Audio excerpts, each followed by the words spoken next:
games in the book here at Wrigley Field, and the wind has shifted as the Cubs and the Phils get set for game number 3. Obviously, the fans still excited. That's part of the renovations, the courtyard outside Wrigley Field. Tonight is game 3 of this 4-game series between the Phils and the Cubs. Hi, everybody. I'm Tom McCarthy along with Ben Davis. So the Phillies will go after Jake Arrieta tonight. Now, this is a pretty good pitching rotation for the Chicago Cubs. Arrieta, 2 years ago, won the Cy Young Award, followed it up last year with a solid season. He got off to a decent start this year, and he's hit a little bit of a rough patch the last couple games. He has, and Greg Murphy asked me before the game, he said, what makes Jake Arrieta so special? Yes, he does have good stuff, but it's really the crossfire, throwing across his body. A lot of deception in Jake Arrieta. Take a look at some of these highlights. He's got a good four-seam fastball. He will cut it at times, slider change, and a curveball.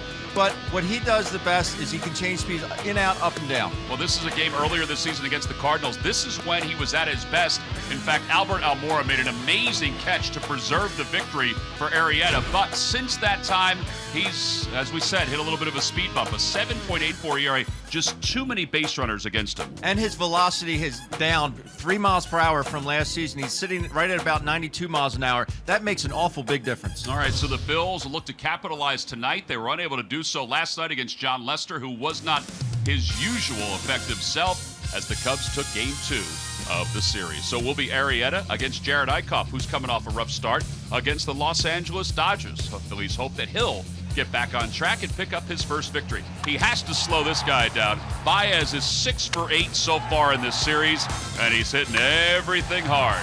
When we return, we'll get you set for tonight's matchup. Phillies baseball is brought to you by Xfinity. Xfinity X1 will change the way you experience TV. By Toyota. Find your favorite model today. Toyota, let's go places. By Citizens Bank, official bank of the Phillies. Visit citizensbank.com.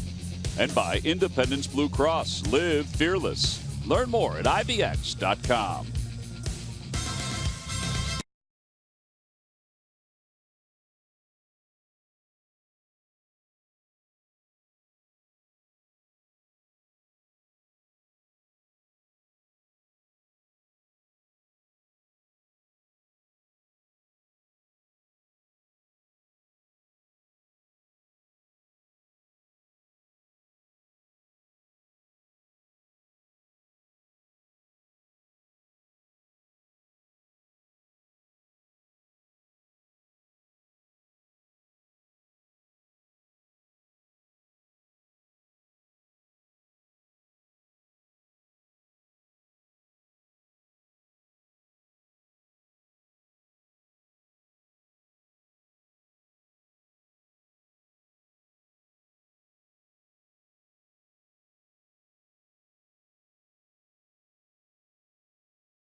Still outside, venturing into the bleachers and to the regular seating area.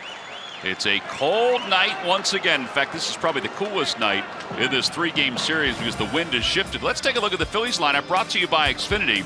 Xfinity X1 will change the way you experience TV. So, Pete Mackanin has changed up the lineup a little bit. Daniel Nava's in at left field, and that moves Aaron Altair down to the number 3 spot and over to right field. Stassi and Knapp also get a chance to play. They'll bat 6th and 8th, respectively. And they will face right-hander Jake Arrieta, the 31-year-old who is 3-1 this year with an ERA of 4.66. He won 18 games a season ago. Started out the year well, as we talked about in the Open, but the last couple of starts he has not done as well. He gave up a lot of home runs in the second half of last year, and the Cubs are a little concerned that there's a carryover to this season. Well, his workload has been a lot over the last couple of seasons, but he's a big, strong guy. He's very durable. Mediocre numbers against the Phillies. 4 pitches. We talked about the velocity, the dip in velocity in the Open. He'll sit right about 92 miles an hour, but the deception that he creates with that crossfire motion is really tough, especially on right-handed hitters. Time now for our Nissan keys to tonight's ball game. Phillies offense, I need more from the middle, Tom. I need a little more production from the middle of that lineup. And then Jared Eichhoff, don't always have to finish soft. You can finish guys off with your good fastball. Yeah, he's finished guys off with that curveball effectively, but in his last couple of outings, the changeup has not been as effective, and the slider has not been as effective. And quite honestly, neither is the curveball. It's been more about his fastball command than anything else. Well, there's Cesar Hernandez getting ready to start things off for the Phillies. And you see the flags out in center field. We mentioned the wind is coming in off the lake. And the balls were not carrying in batting practice the way they were carrying for the first 2 games of this series. Cubs come in a game up in the National League Central with a record of 14-12. They're ahead of the Milwaukee Brewers. Phillies, meanwhile, are 4.5 games back in the East. Well, we discussed this last night, the fact that the Phillies have scored a lot of runs in the first inning this year, second most in Major League Baseball, and the Cubs have allowed the most, 33 first-inning runs. So let's see if the Phillies can capitalize like they did last night. The 33 first-inning runs for the Cubs, the most since 1887. When the Chicago franchise that was not called the Cubs gave up 35. And the first pitch of the night is a fastball down low. We are underway. Cesar so far 3 for 10 in this series. He has 1 hit in 7 at-bats against Arrieta. Fouls it back 1-1. Arrieta's been part of the problem in the first inning this year. He's allowed 8 earned runs. And you see his numbers against the Phillies since becoming a Cub. The first game he ever pitched against the Phils, he allowed 9 earned runs in 4 innings with the Baltimore Orioles. So his ERA is close to 4 against the Phils, but it's a little different story since he put those blue pinstripes on. From our vantage point, it really is amazing how far across the body that he throws. Where he starts on that rubber where that left foot lands. Throws a breaking ball, and Cesar is struck out to begin this first. Strikeouts have not been an issue for Arrieta. He has 35 in 29 in the 3rd innings of work. Here's the slider. You see how far to the right that lead foot lands, and it's just, you definitely would not teach it. He almost jumps before he lands. Daniel Nava 4 for 12 lifetime against Arrieta. Part of the reason why he is playing tonight. Fastball, and it's 0-1. Also, Michael Saunders 0 for 4 against Arrieta with 4 strikeouts. Yeah, Pete said, I don't always look at the numbers, but I did look at them for tonight, even though it's only 4 ABs. I think the other part of it, too, is he wants to get guys at the top that are going to work the count a little bit, which Nava has done this year. I said a couple of guys that are in the lineup. He said, I don't know if they were happy to be in the lineup or upset that they had to face Arrieta. Never a dull moment in that room with Pete. No.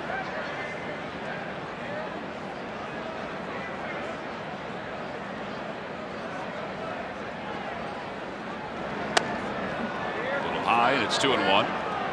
The Lucky McDonald's Phillies home run jackpot contestant is Tom Van Blavkin of Danielsville. Phillies hit a home run in today's ball game. Tom will win $100.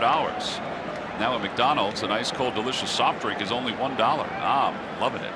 Good luck, Tom. It's one of the more interesting last names we've had to read. Yeah.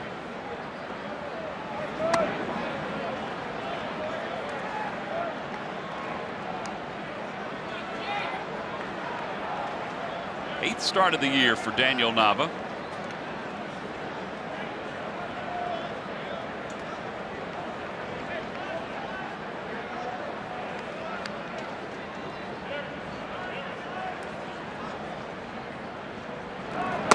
Outside ball 4. And Nava, who has an on-base percentage of now over 500, draws a walk, and the Phils have a base runner. Pitchcast will tell you that that last pitch was out of the strike zone. He seems to do that just about every at bat. He really does. I mean, he will work a count and see a lot of pitches. Now, do you think that's something that he was taught in the Red Sox organization? Because, you know, a lot of times the Red Sox, Yankees, they take a lot of pitches. Yeah. Definitely something that has developed over the years. Aaron Altair is 4 for 7 with 4 runs batted in during the series so far. Hit a home run last night in the first inning. Average at .333.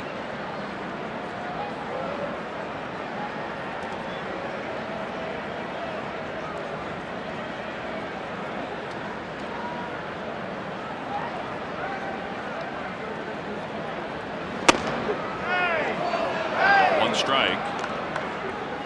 Mentioned that Arrieta has allowed 8 earned runs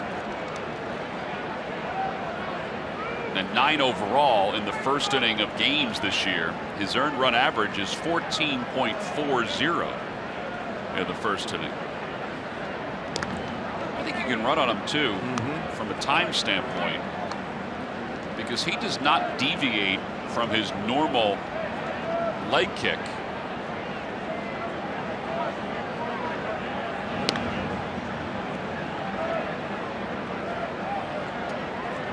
Offense to Miguel Montero, but he doesn't throw as well as Wilson Contreras from behind home plate.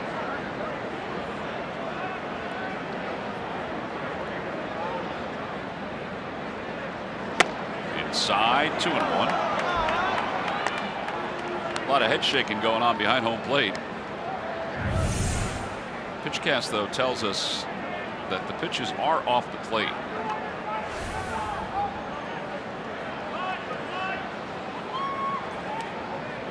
A big topic of discussion on our way home last night. I was just thinking about that. We did discuss that a lot last night. We're all in agreement that there needs to be more strikes called. Yes.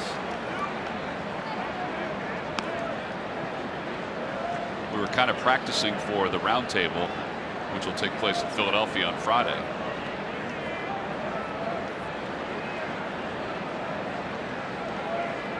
We just feel that it just needs to be opened up more. Make the hitters more aggressive. There were a couple of pitches to even Jeremy Hellickson, who we talked to last night, who said that he thought they were strikes when he was at the plate. And Altair is down looking. 2 strikeouts in the inning for Arrieta. Home plate umpire tonight is Mike Estabrook. Dan Bellino is at first base. Marvin Hudson at second, and Toby Basner around at third. Jeremy still did not think he balked last night. The explanation for Bellino is that he didn't stop. And he said he went back and looked at it, and he felt like he stopped. Here's Maikel Franco. 0 for 13. I should say 0 for his last 13.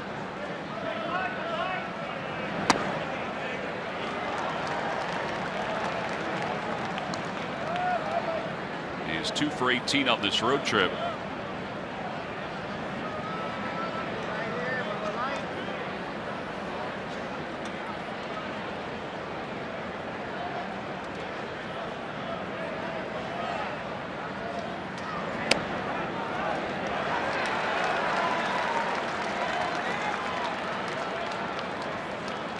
Jim Salisbury on the pregame show today that talked about Michael's approach, and it's really the same stuff we talked about last year. And Michael was aware and has said as he continues to try to adjust his approach. But that's what's happening a lot. Pitches toward the outer edge, particularly with 2 strikes, and he's having a tough time holding off. It just doesn't seem like he can even reach them, like physically reach them with his bat.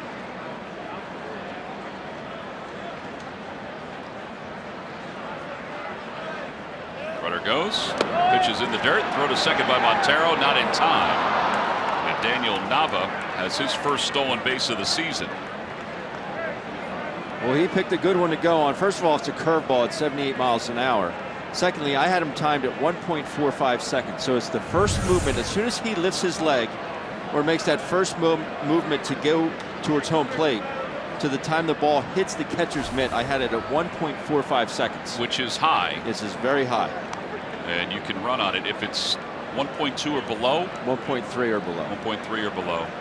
They usually anchor down, or you're not as aggressive. Right. 2-2 pitch coming to Franco. Opposite way, base hit it to right field. Nava's around third. He's being waved home. The throw to the plate by Zobrist is not in time. And Nava scores, and the Phils take a 1-0 lead. Another first inning run for the Phillies, and another one allowed by the Cubs. Daniel Nava giving some hitting advice to Brock Stassi, what he saw. But this is good hitting by Michael. Go out there and get it. Very aggressive by Juan Samuel here, knowing that Ben Zobrist does not throw particularly well. But that's all Daniel Nava. First of all, great at bat for the walk. Steals second base. Good route around third base to score on that single by Michael. Well, the Phillies now have scored a first inning run in 4 consecutive games. That's 25 runs in the first inning this year. And here is Odubel Herrera.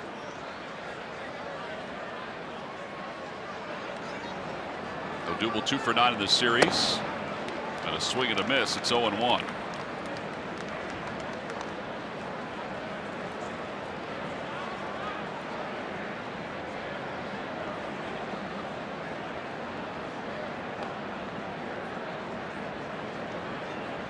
Boy, that was a good job by Juan Samuel to be aggressive.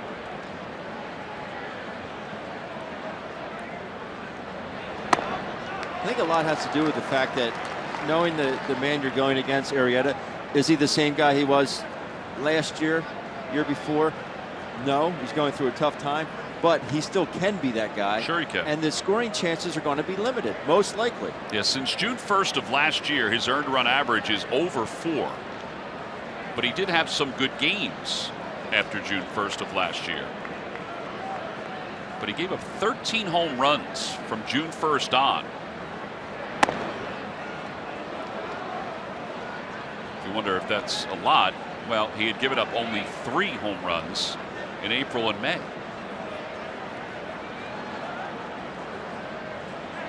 Franco at second base.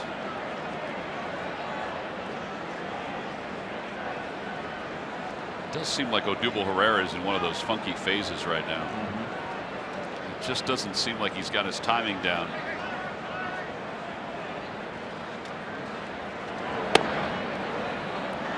A lot of movement in the batter's box with his feet. Tonight's game is also available in Spanish. Just use the SAP button on your television or change the language through the menu on your cable box.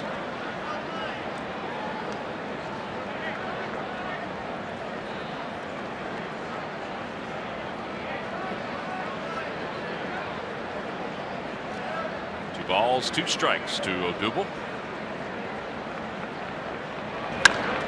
Line drive to right field. Zobrist came in and it flies right on over his head. Franco will score, and Odubel Herrera is going to be at second base with an RBI double. It's a 2-0 ball game. The El Torito fans are in the house, and he just signaled either to the dugout or to the folks behind the dugout. Either way. I love it. That ball was spanked. Go down and get it, Odubel. Head down on it. Ben Zobrist. Not a very efficient route. There's the El Torito fans. So Odubel with his 5th double of the year. Those hats look warm on a cool night. They do. You may have to invest in one of those, Tom. Here's Brock Stassi. No offense. 1 ball and no strikes. Maikel Franco with an RBI single to give the Phils a 1-0 lead. Phillies with 2 strike, 2 out RBI hits in this first inning. Stassi down the left field line, and then he'll find the seats.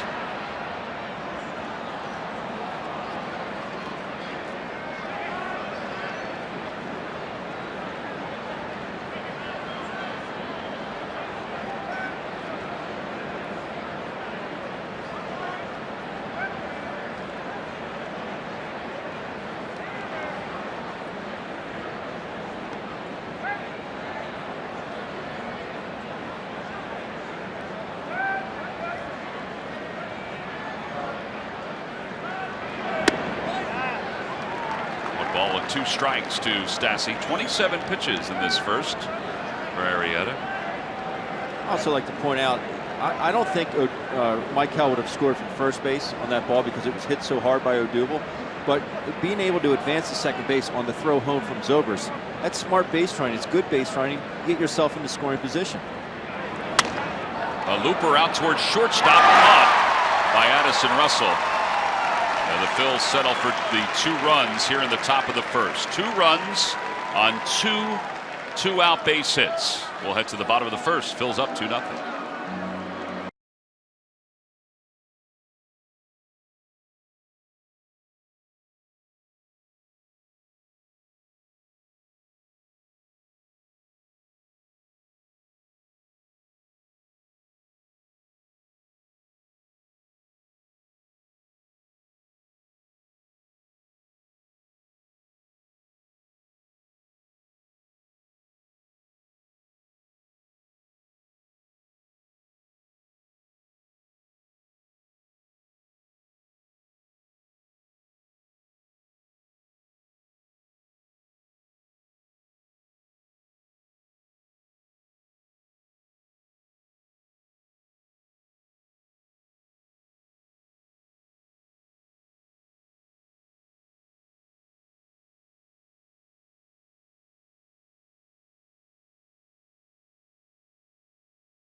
Hudson, Mike Esterbrook having a conversation in between innings. What is that conversation about?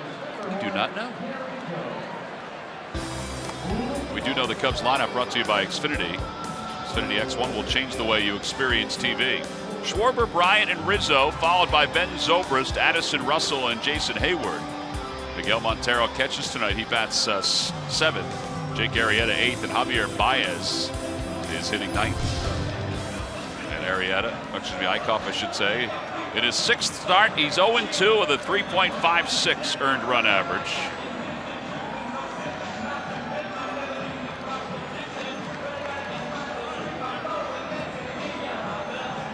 Scouting report on Jarrett. It's about 91 miles an hour. Big curveball change. The slider's been really good for him. He said last outing he was basically pitching with 2 pitches, his fastball and his slider. So hopefully he'll have all 4 working tonight. Yeah, he needs that curveball to be effective. First pitch to Schwarber. He swings and hits it toward left field. Long run for Nava, and Nava slides, but it goes back into the Bartman seats, and it's 0-1.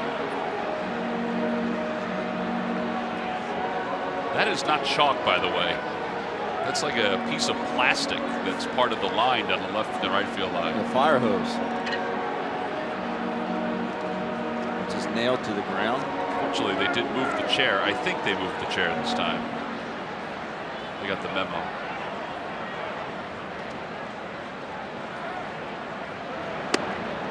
Inside, 1 ball, 1 strike. Schwarber 1 for 9 in the series. The one, though, was a big one last night, a 3-run home run.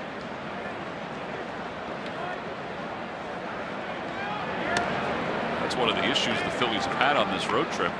They've given up 11 home runs. Yeah, that was going to be one of my keys to the game, but it's kept it at 2, and got to keep the ball in the yard.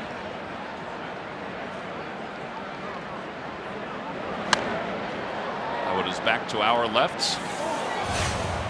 Speaking of home runs, our Toyota turning point last night. 3-run homer off Jeremy Hellickson. Schwarber knew it. That really was the turning point in the ball game. The change up, down, and in. That was your Toyota turning point.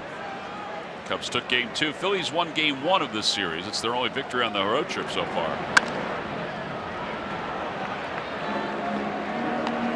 And Schwarber stays alive. I think he was looking hooked right there. He may have been. Well, the Cubs have faced Eichhoff before. He's made 3 starts. He's 1-1 with an ERA of 3.70.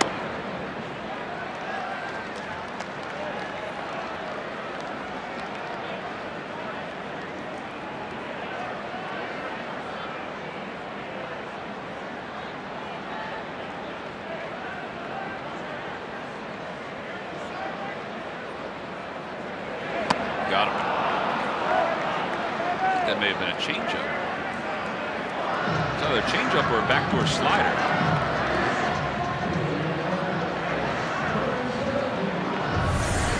Take a look here. 85. I think it was a slider, just backed up. But we'll take it. 29 strikeouts now and 30 2/3 for Eichhoff.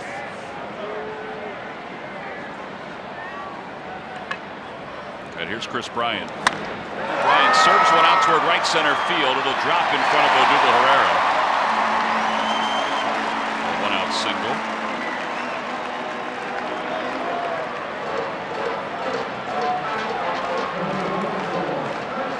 Did you like swinging at the first pitch? I did. Especially if it was straight. I was hacking. I guess the thinking is you're probably going to get a fastball most times, particularly the first at bat of a game.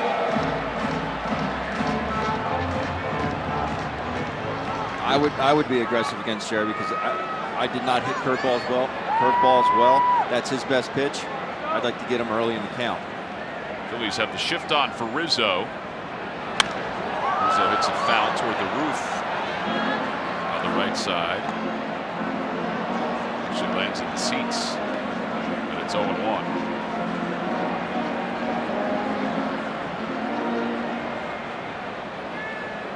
He is 0 for 5 in this series with a walk. 0 for his last 8.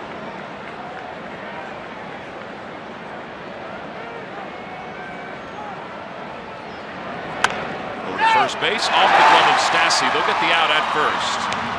But Brock is not going to be pleased because they had a chance to turn 2. So 3-4-3 on the putout. There's a guy who has a .999 fielding percentage for his professional career. So that's a play that he makes all the time. I think he was going to tag first base and then go to second base. He just didn't have the ball yet. That's exactly what he was. Got to catch it first before he can retreat towards the bag. Yeah, he was leaking back toward the bag just a little bit.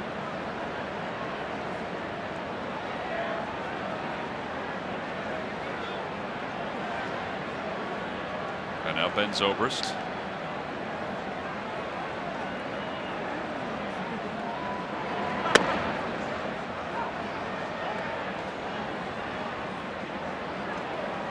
And Zobrist takes the first pitch for a strike.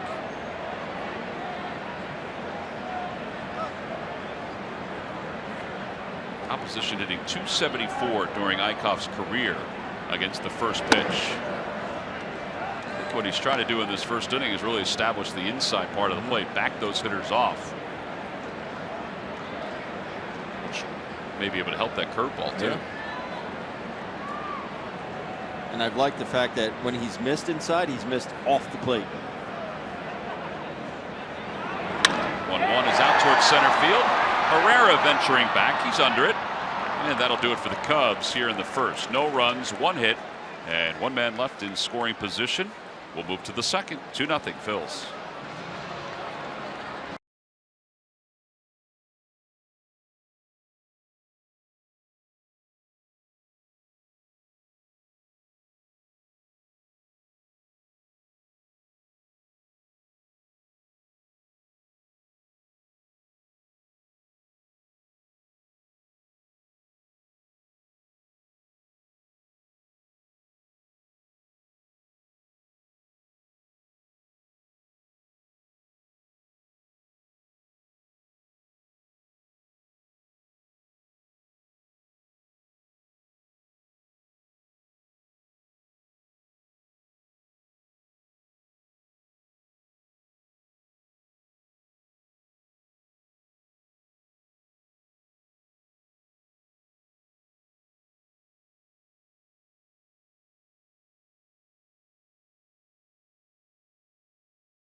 Nationals for a 3-game series, 2 night games, and then Sunday's game is a 2:35 start because of the Broad Street Run, a special time. It's StubHub Mother's Appreciation Day. Friday is Teachers Appreciation Night at the ballpark. Get your tickets now by going to Phillies.com. Freddie Galvis leads it off, swings at the first pitch, and Schwarber in left field is there. In between innings, the conversation migrated from the Phillies dugout over to the Cubs dugout. Marvin Hudson and Chris Bosio, the pitching coach, talking with Joe Madden. It has to be something with Arrieta on the mounds.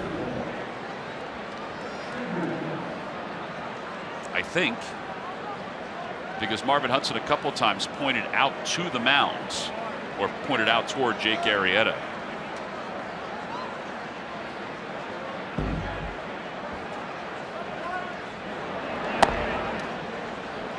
Andrew Knapp takes high. Knapp making his 8th start. 3 hits in his 1 start on this road trip.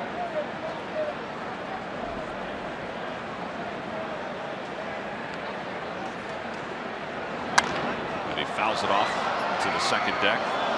Good swing though. Quick.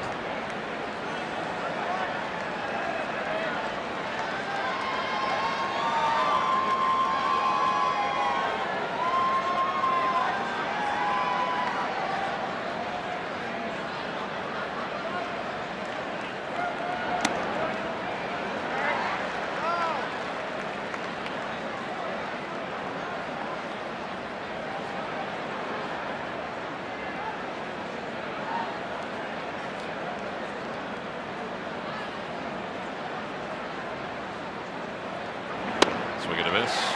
And Knapp strikes out. 3rd strikeout for Arrieta. And Jared Eichhoff is coming up. Back foot slider. That one had more depth on it than lateral movement. Good pitch.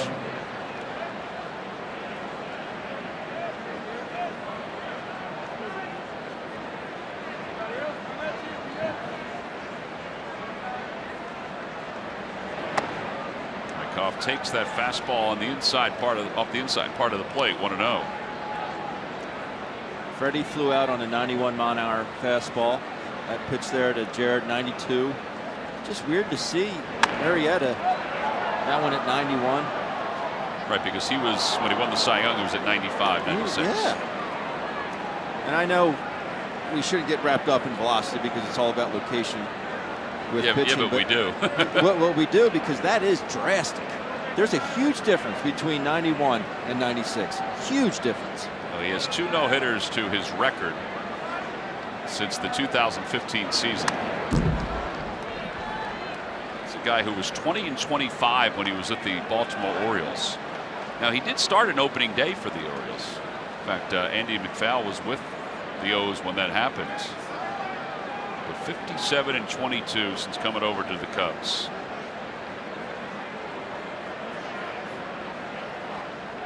And a fastball and a called strike 3. Back-to-back strikeouts for Arrieta, who has struck out 4 through the first inning and a half. We'll move to the bottom of the second.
Matchup with the Phils, a 2-game series. It begins Tuesday, May 9th. That's a Hatfield Philly Frank Dollar Dog Night at the ballpark. Wednesday is a Citizens Bank Business Person Special. It's the return of Carlos Ruiz. Tickets can be purchased by going to Phillies.com. There's Carlos, at least his name. And there he is. Some great shots of Ruiz and what he has done, what he did for the Phillies. 2012 All-Star with Papelbon and Cole Hamels. Caught 4 no-hitters, including the one here against the Cubs.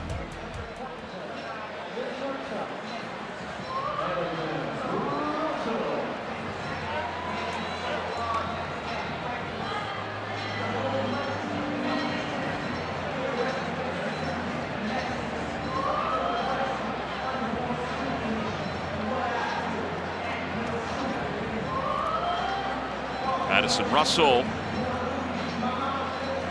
will lead things off here in the bottom of the second. Russell 1 for 3 with a run scored.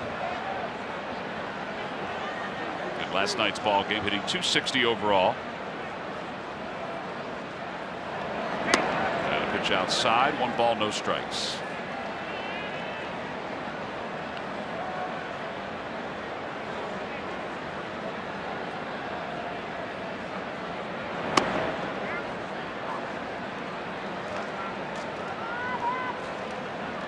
Pitches so far for Eichhoff, and no curveballs just yet.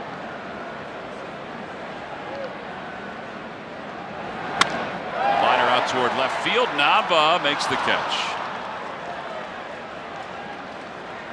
And with 1 out, Jason Hayward is coming up.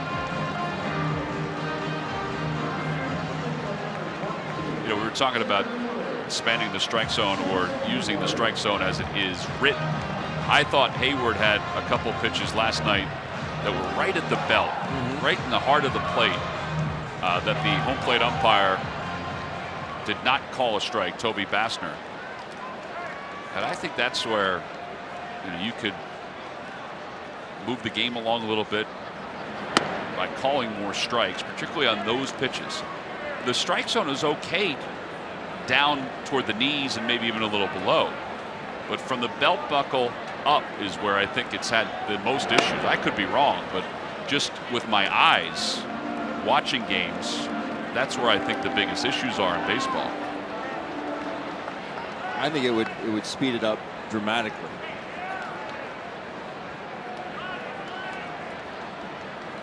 Two-0 pitch to Hayward. That's low. 3-0. Hayward is 0 for 6 with 2 walks in this series.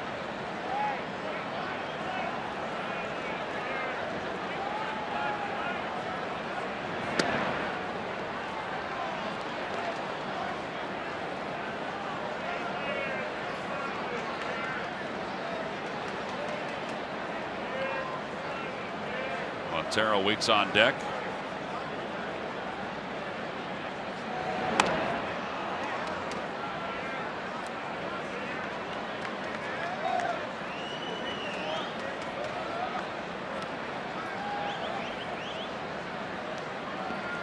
Opposition is 5 for 40 this year in at-bats that have ended with one of Eichhoff's curveballs.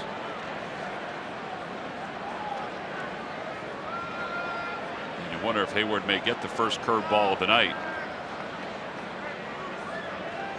Andrew put it down, but I don't think he's going to go to it. Do you think he wants to wait one time through the order, or do you think he just doesn't have a feel for it? No, I think if he just right now he's a better feel for that slider.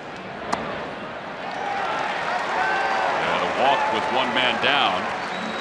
And Miguel Montero's coming up. But we've seen it. That was it right there. We've seen it back up a couple times.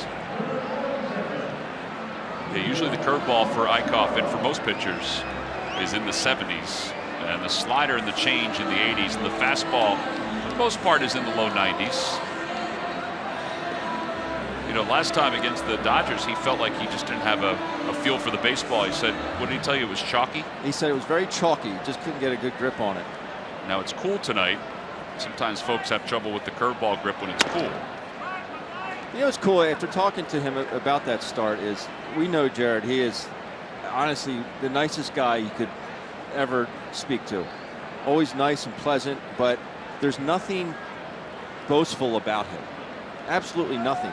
But I talked to him about that outing. He said, I was out there pitching with 2 pitches, fastball, slider. He goes, if I had my curveball, game over. But it's nice to hear that inner confidence. He doesn't show it. His mound presence, nothing about him is boastful. But it's nice to hear him have that confidence within himself that, hey, if I had that pitch, it's lights out. That's how much belief he has in himself. Great to hear. 1 ball, 1 strike. Quick toss over to first. Why do you think he's not using it tonight? I don't think he's realized that he's gotten into a good situation to use it yet.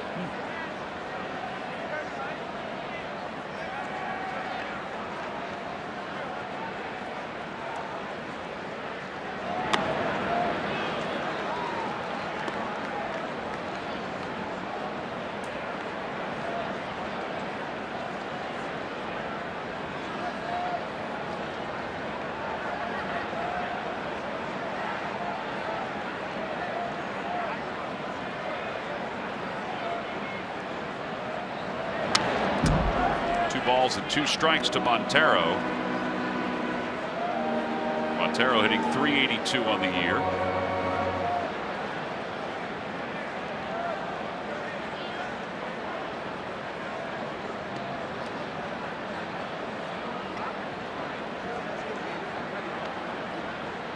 Hayward has 1 stolen base this year. Cubs as a team have 13 stolen bases. I wouldn't be surprised to see a hook here.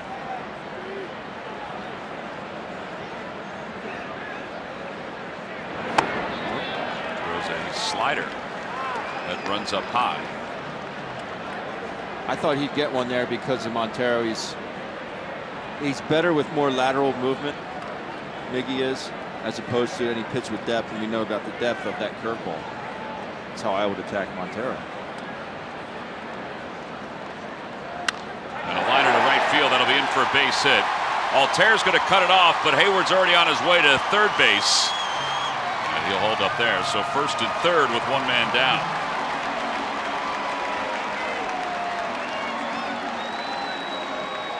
And Arrieta is no slouch at the plate. You have to be careful here.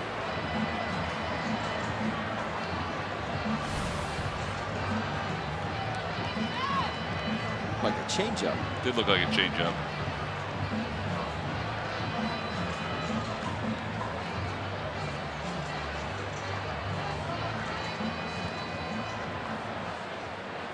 Arrieta had 2 home runs last year. He has 4 home runs overall, 2 for 11 so far to start the year. The Phillies set the infield up to try to turn 2 with runners on first and third.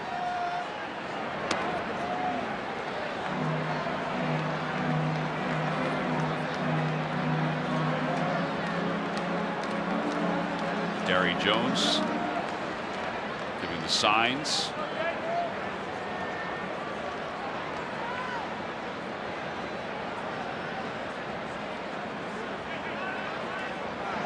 Little dribbler up the third base line. Eichhoff off the mound has a play at first, and they get Arrieta. As Hayward scores, it's a 2-1 ball game. Smart play. Unfortunately, that walk comes around to hurt Jared Eichhoff, but it's a smart play because you try and flip it to Andrew Knapp to get Hayward out, and he's safe. It could end up being a bigger inning. You just nip it in the bud here. There's 2 outs. Keep it just that 1 run. It would have been really close at home plate, but you just don't want this inning to snowball into something different, especially with the man home plate who's been hot as a firecracker. Yeah, that's Javier Baez who comes up. Baez 6 for 8 with 2 home runs, 4 RBIs in this series. 3 infielders on the left side. And a fastball just off the outside part of the plate, 1-0.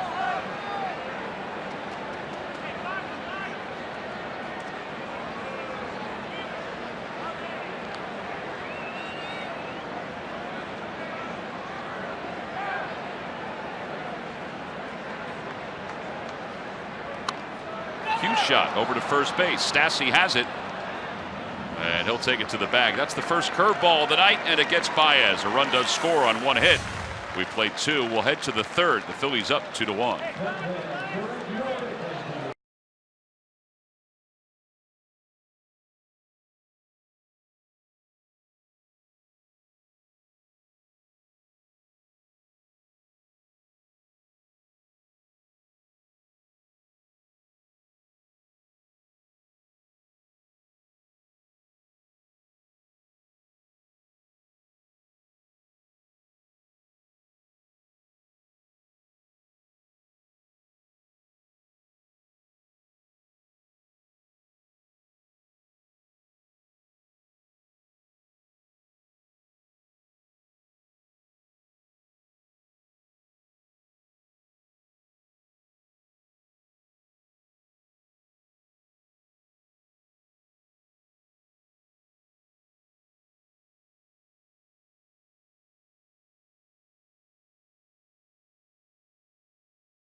Question. Log on to Phillies.com. Go to the fans section and submit your answer to the trivia question.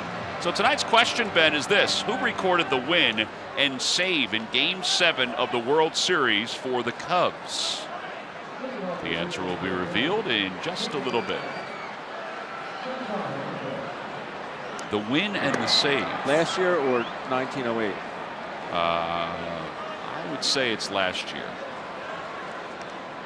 If you want to give us 1908, I think there'd be fans out there that would love to hear it. And maybe there's fans out there that can explain to you how in 1944 they were able to hold a ski jump competition here at Wrigley Field. We're trying to figure it out. Yep. You can't see it even with hallway cam, but there are photos on the wall up here in the press box, including one where there's a ski jumper in front of a sold-out crowd here at Wrigley Field in 1944. It's a ramp constructed off the roof, and they landed right about second base. It seemed really safe at the time. Cesar takes a strike. No balls, 2 strikes from Arrieta. Arrieta has struck out 4.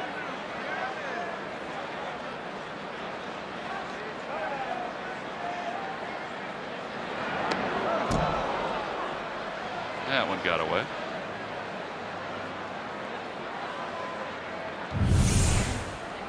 Oh wait, Cam did catch Diego. That's right, Diego.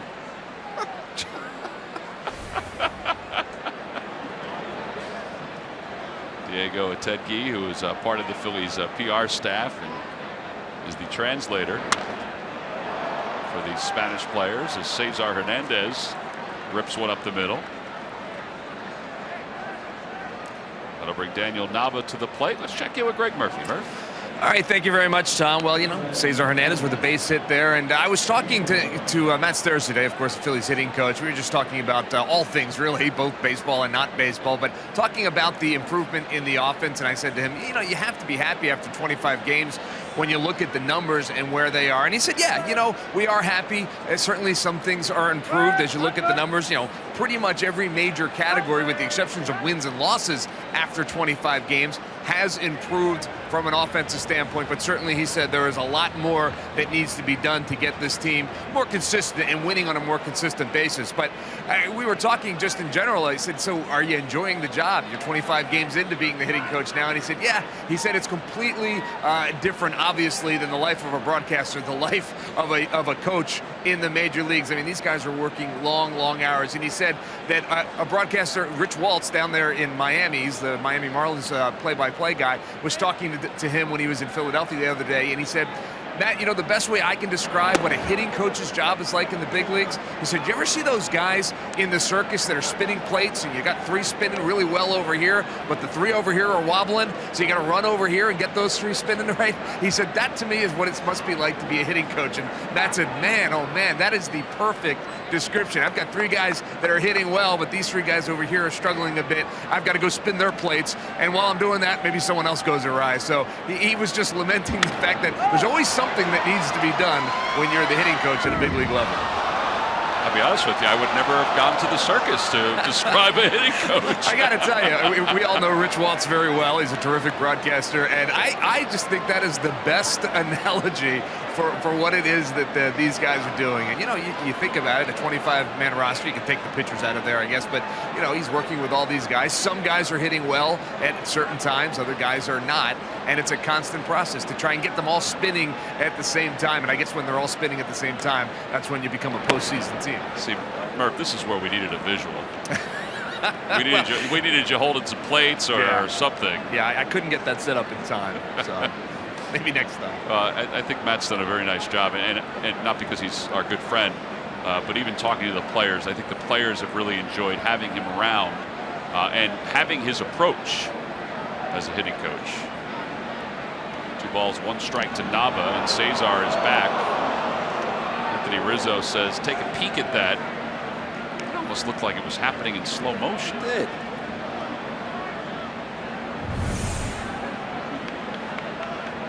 He's out. They're going to review it.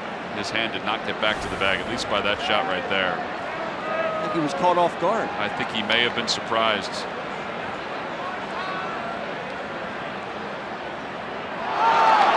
They just showed it up on the big board here. They're showing that picture right there. Rizzo applies the tag now, and the hand is not even close to the bag.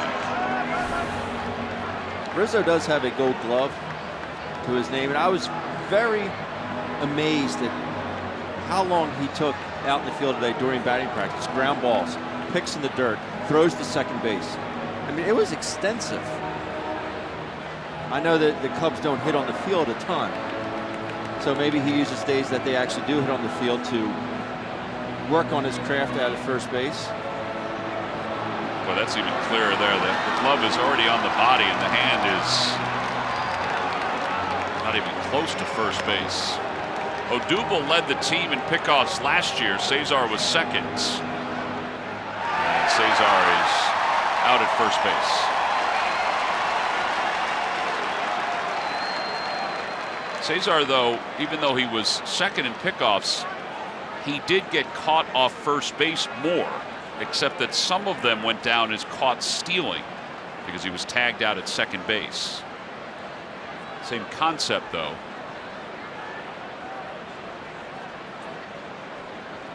So 1 out, the count 2-1 to Daniel Nava.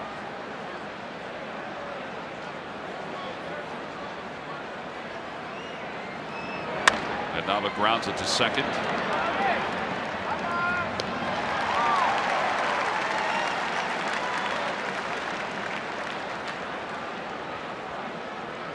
So that brings Aaron Altair to the plate.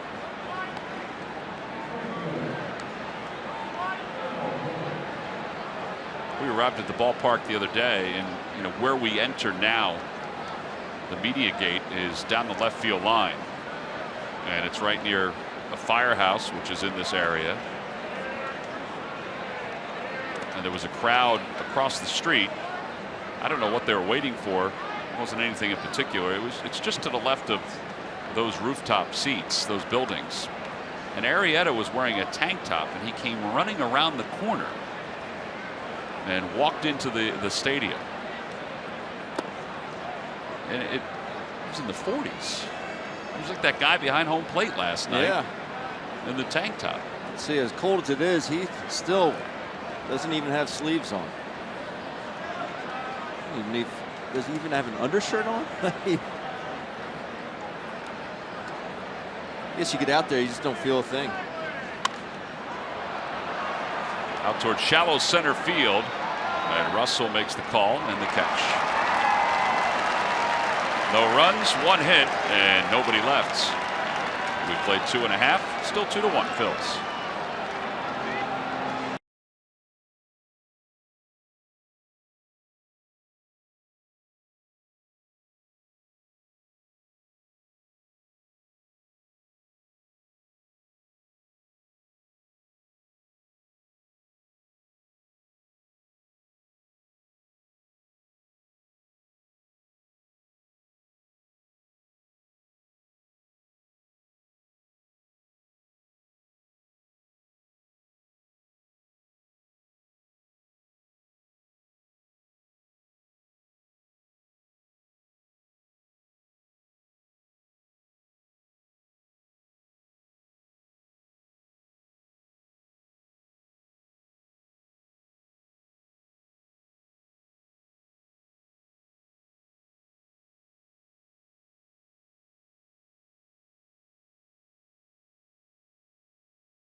Brought to you by Chevrolet. Go to your local Chevrolet dealers or go to Chevrolet.com.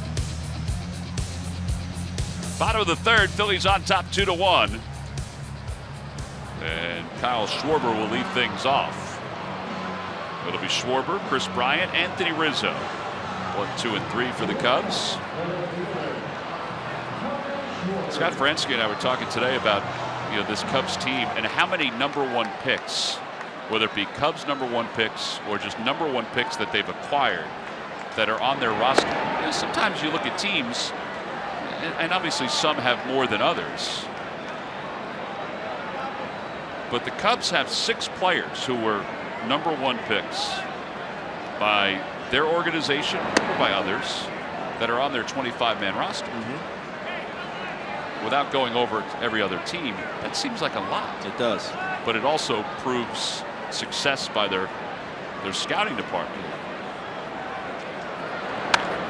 Schwarber hits it a mile in the air. I mean, that thing is way up there.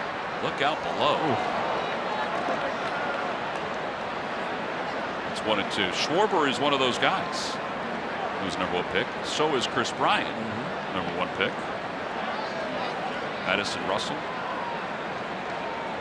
Arrieta.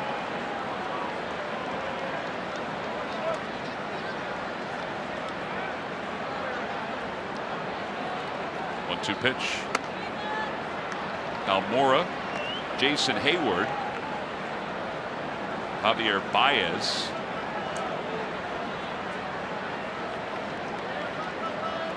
Anthony Rizzo was not a #1 pick, but he was a 4th-round pick. John Lester was a 2nd-round pick, but he was obviously with the Red Sox organization. Same with Rizzo.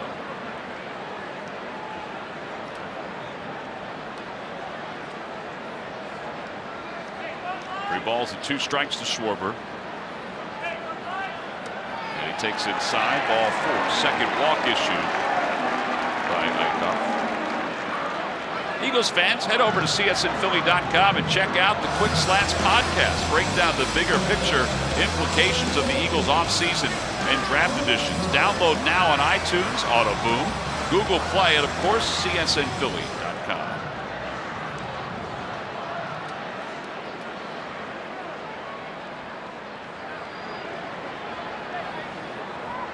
So Schwarber walks. That was the 4th full count by Jared Eichhoff so far. And here's Chris Bryant, who singled.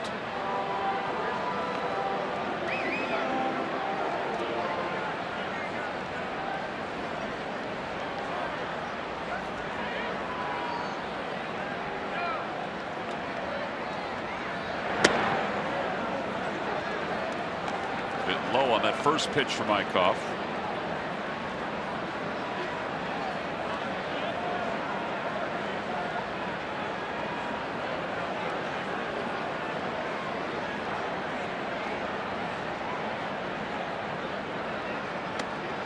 Balls and no strikes.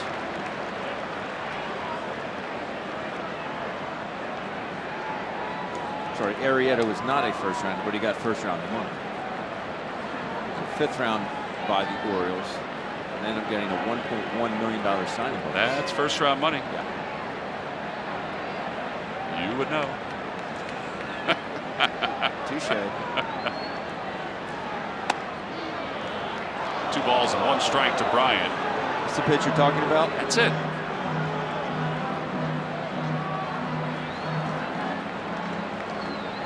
I'm actually surprised more hitters don't swing at it. I'd like to hit a pitch up out over the plate. Just above the belt? Absolutely. Yeah.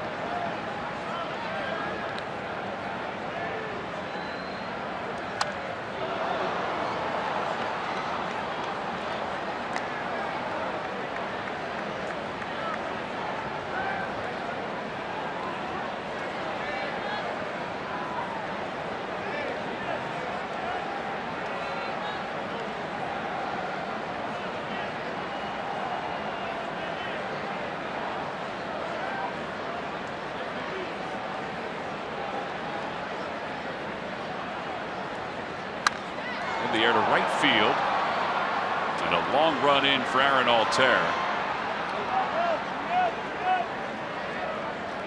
And Chris Bryant retired on the breaking pitch, and Anthony Rizzo coming up. We're the 2nd time throw, and there's a curveball there. I think you might see him throwing a few more of those. This slider doesn't seem. The pitch before that was another slider. Another one that backed up was a really good pitch for Chris Bryant to hit. He missed it. Comes back with a curveball, gets it out. I think you might see him start to go that pitch a bit more. They got Anthony Rizzo to ground one off the glove of the first baseman Brock Stassi his first time up. It was a 3-4-3 put out. And a fastball just below the knees, and it's 1-0.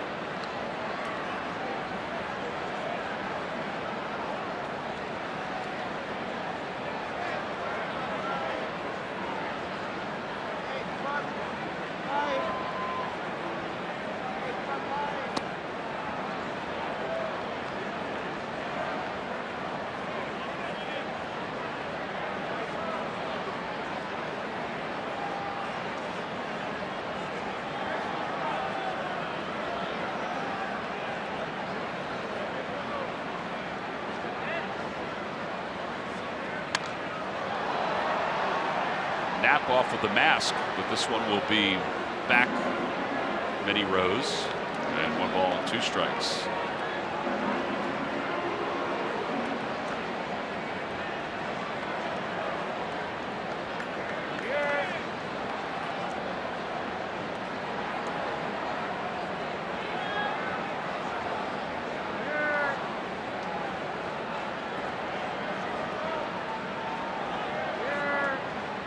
A breaking ball and a strike 3 called. Second strikeout for Jared Eichhoff. First one looking.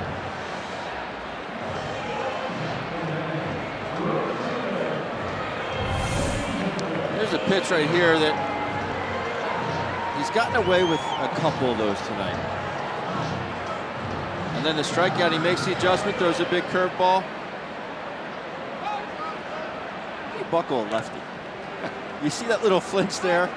I think they just see this ball jump out of his hand and they're thinking that it's going to be high and tight, and just drops in there, and find yourself walking back to the bench. And Zobrist lined out to center his first time.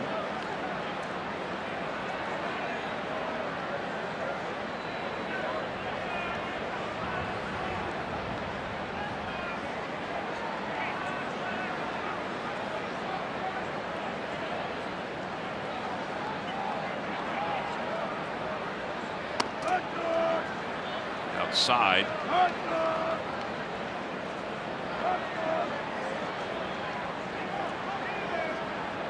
Had a little trouble trying to figure out his changeup and his slider on some of the pitches.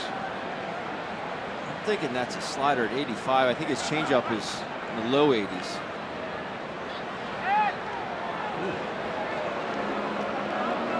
Quick feet there by Jared. Yeah, I think Schwarber was kind of caught off guard. Schwarber's looking into the Phillies dugout to see if they're going to the phone to see if he's out.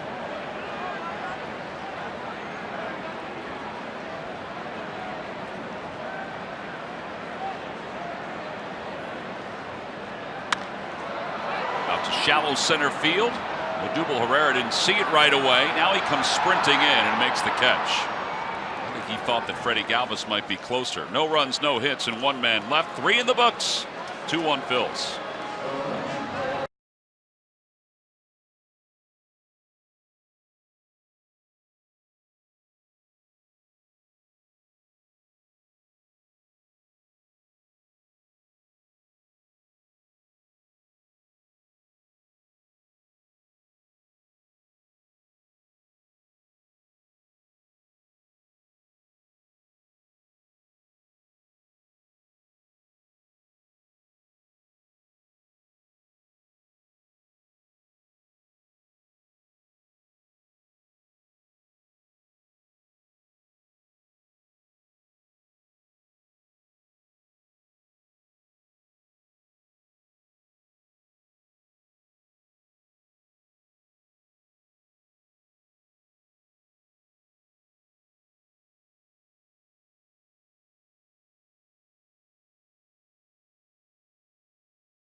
To run and clean your business, including an amazing selection of quality Boardwalk products that deliver bottom line savings. Call an order by 11:30 and get your order the same day. Who but W.B. Mason? Phillies scored 2 runs in the first inning tonight. And they lead it 2-1. Maikel Franco drove in 1 of the 2, and he will lead it off. It'll be Franco, Odubel Herrera, Brock Stassi. 4, 5, and 6 for the Phillies.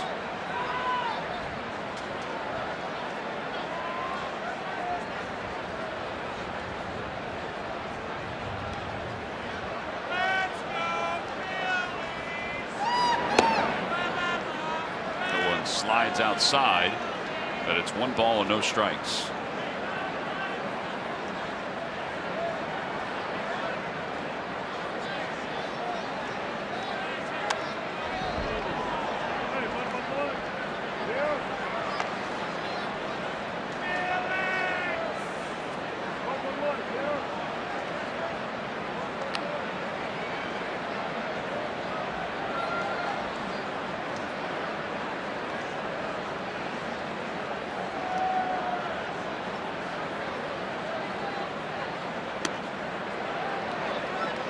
Ball, 2 strikes. Arrieta's making just under $16 million this year. It'd be interesting to see what happens if he becomes available in the offseason. You talked about his velocity being down on average 3 miles per hour with his fastball. That one is lined past Chris Bryant down the left field line. Chairs are a-moving, and Schwarber gets to it quickly. And Maikel Franco has to hold up at first.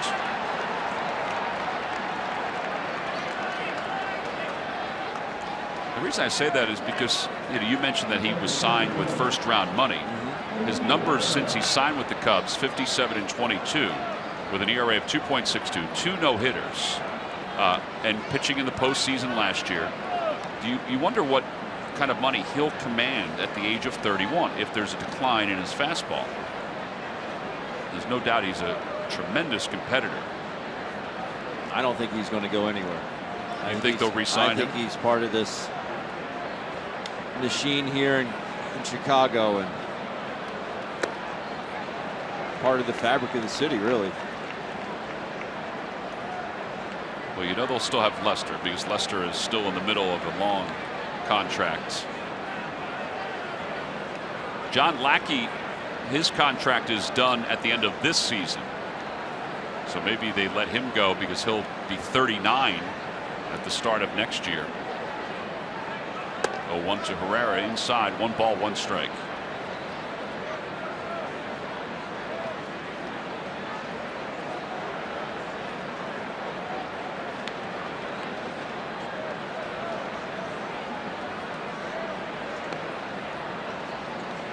Odubel doubled to right field, and Zobrist is playing a little deeper this time.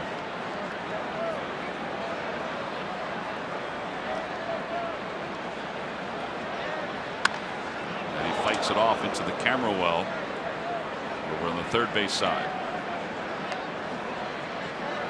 So like an 0-2 emergency hack, like just to foul pitch off and live to see another pitch. I don't think he's seen the baseball well, although he smoked that double his first at bat. I don't know why he took a swing like that at 1-1. Great hand-eye coordination. But if you're going to be that off balance, why even swing? Let it go by. Let it go by. Might even be a ball.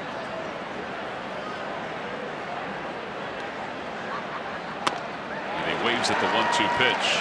5 strikeouts for Arrieta. Follow Phillies baseball live with the MLB.com at-bat mobile app. Stay connected to the game's best players all season long with Game Day, live game video highlights, radio broadcasts, stats, news, and more. Download MLB.com at-bat today. It's your number one app for live baseball.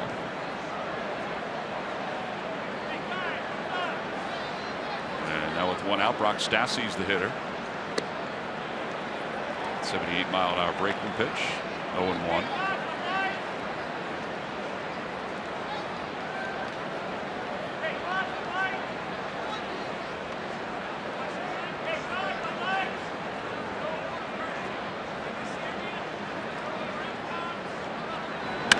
In the air to right field. That's well hit. Zobrist going back toward the wall. It is off the top of the wall.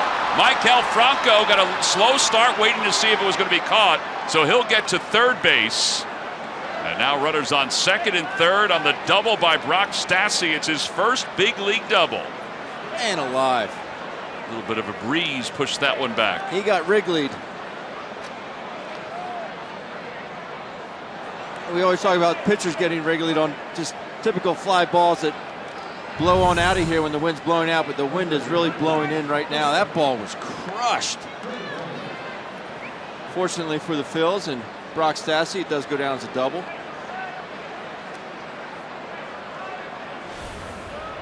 And now the Cubs are going to play the infield in with Freddie Galvis up. But that would have been pretty cool for Brock. Yeah, I took Arrieta deep at Wrigley. No big deal.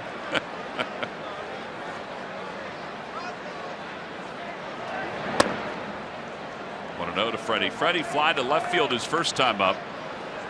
I don't know if that same fly ball would score Maikel Franco here.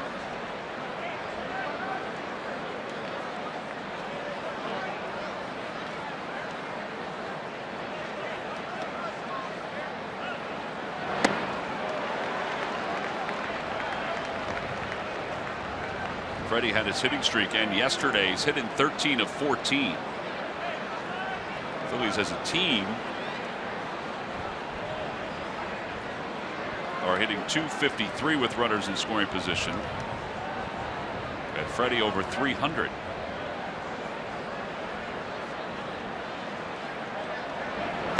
Way inside.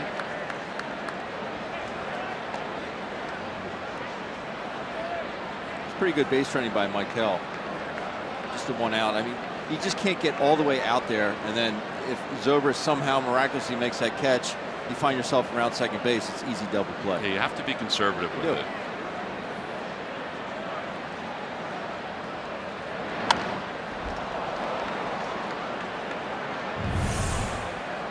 Watch Maikel here. He gets out there, gets out there, gets out there. So where he's still in enough position where he can make it to third base easily, obviously, or he can retreat towards first base if Zobrist does catch it.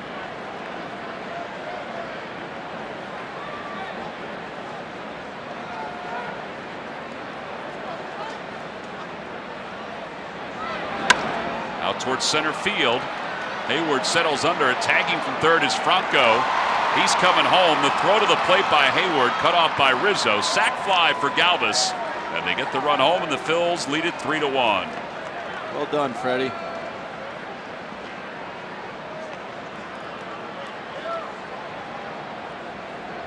Well done indeed. I'll make Matt Stairs very happy. Situational hitting.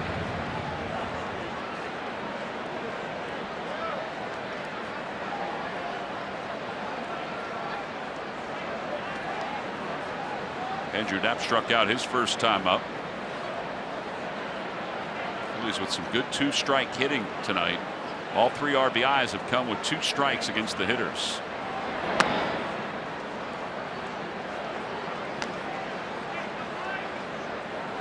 Same situation that Cameron Rupp had last night. 2 outs, man on second base, pitcher hitting behind you. Are you really going to give me something to hit here?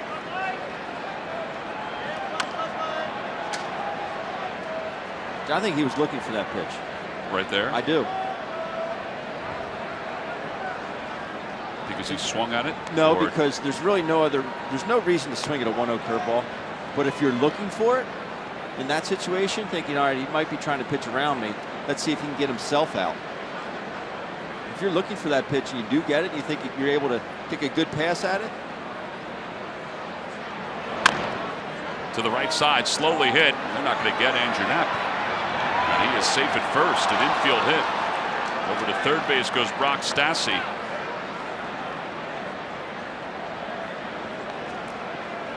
Talk about no man's land.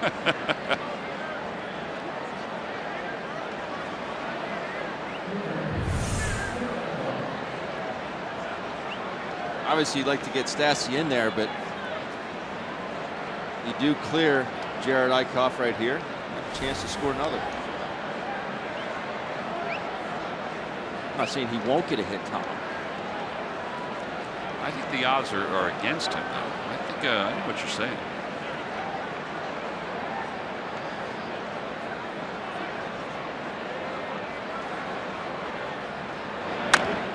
Back toward the mound.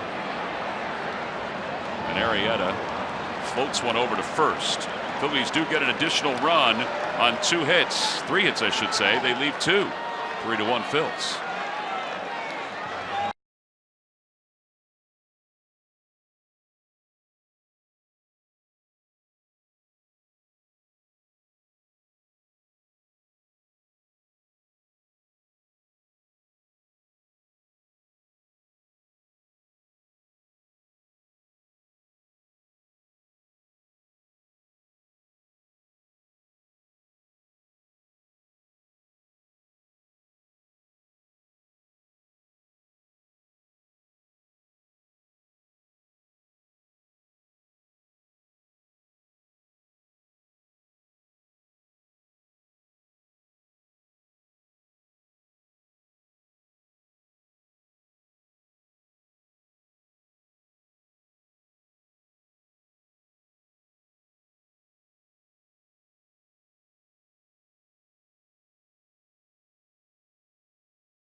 Nissan. Shop ChooseNissan.com. Buy Jefferson Health. Call 800-JEF-NOW or visit jefferson.edu. And buy your local Ford store. Check out every new Ford car, truck, and SUV crossover at buyfordnow.com. Home half of the 4th inning. Jared Eichhoff has a 2-run lead to work with again. And he will face Addison Russell, Jason Hayward, Miguel Montero. Here's Addison Russell, who the Cubs acquired when they sent Jeff Samardzija out to Oakland. It really did work out for the Cubs. Yeah, it did. He is a smooth kid at shortstop. And just getting better and better. So Eichhoff just finishing up his warm-up tosses. Pete McCadden said before the ball game today that the Phillies pitching staff may be without Aaron Nola for a little more time. He has been sent back to Philadelphia where he's having an MRI on his lower back. And it's just a precaution to see. Aaron did throw a 3-inning bullpen session several days ago and then threw again yesterday. And they just want to make sure before they decide whether he's going to go out on a rehab start or whether they're going to let him sit for a little longer or if they're even going to start him this weekend, which it doesn't look like. But they just want to make sure that everything's okay with his back before they make any other decisions. They can afford to be cautious because they really liked what they saw from Pivetta the other day in Los Angeles. As Russell takes strike 1. And Larry Boa said something. I like that kid. No, he did like him, yeah.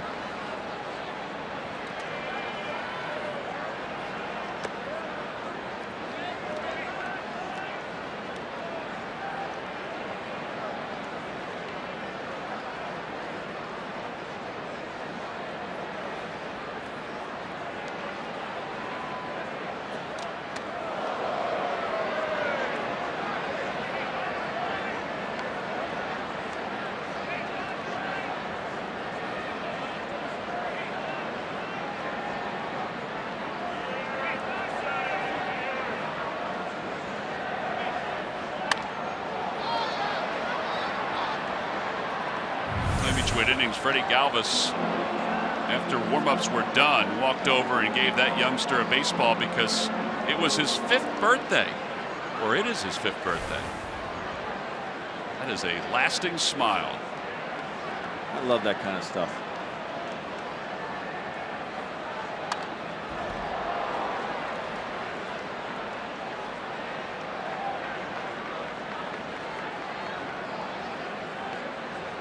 It's pretty neat that Freddie picked up on it. Yeah. Remember that forever. He almost buckled him. It was just a little low, and now it's 3-2. Another 3-ball count for Jared.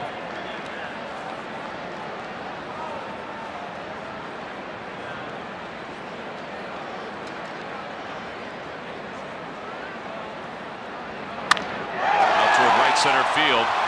Aaron Altair back toward the wall and makes the catch right at the 368 sign. What just happened there, Ben? He got Wrigleyed. Yes, he did. Jared Eichhoff will take it.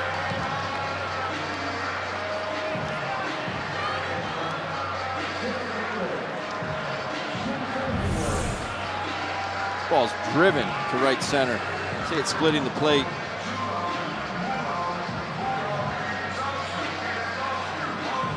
Wouldn't even have made the wall. Yesterday it would have been 10 rows up. And out on the Sheffield.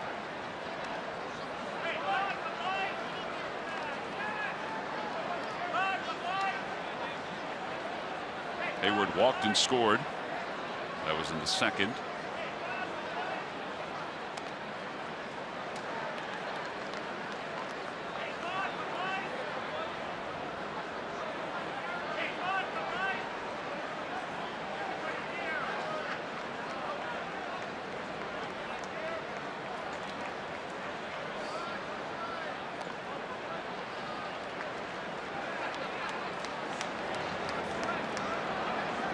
He went 3-0 to Hayward in his last at bat.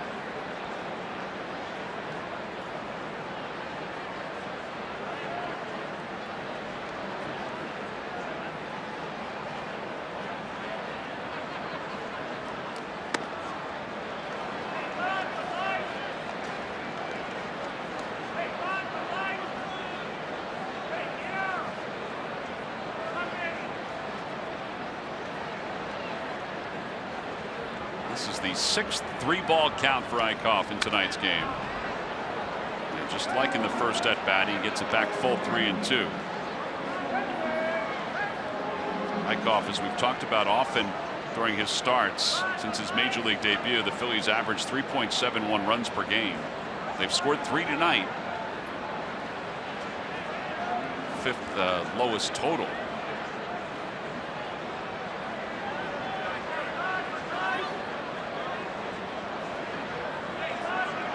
Well, you battled back to get yourself back into this count. Finish him off.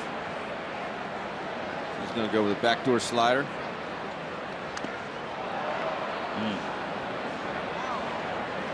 Ow. Yeah, that got napped right in the groin.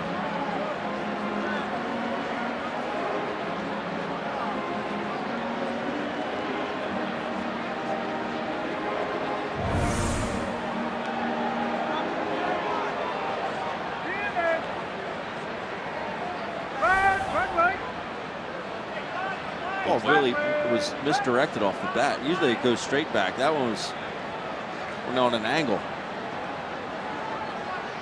Eichhoff just asked if he was okay, and he said yes. So ready to go.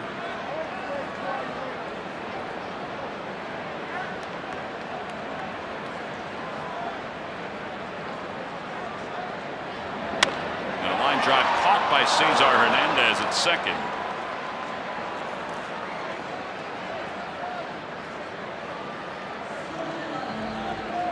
Phillies go back on this homestand. They've got another Hatfield Dollar Dog Night on Tuesday against the Seattle Mariners. Go to Phillies.com to purchase your tickets. 3 against the Nats, the off day Monday, and then the Mariners on Tuesday and Wednesday. Again, go to Phillies.com to get your tickets.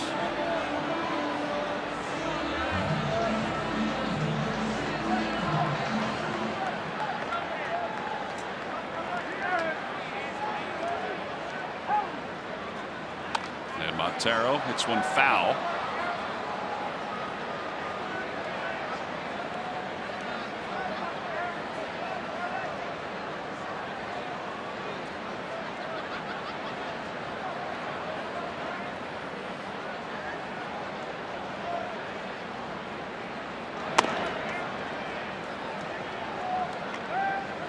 1 month into the season, would you ever peek up to the scoreboard and look at your numbers and see 400 next to your batting average? No. I think that was more of a rhetorical question. Go on that? They did not appeal. Not even appealing it. And it's 2 balls and 1 strike. 400.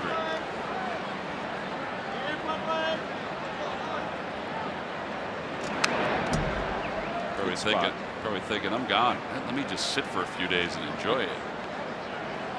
I've become a U.S. citizen. He and his wife. He and his wife, yep.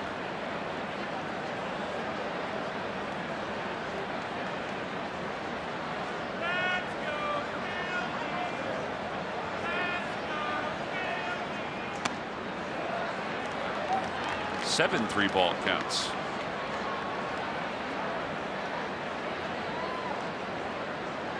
What I am seeing out of Jared is he's really falling off towards the first base side a lot.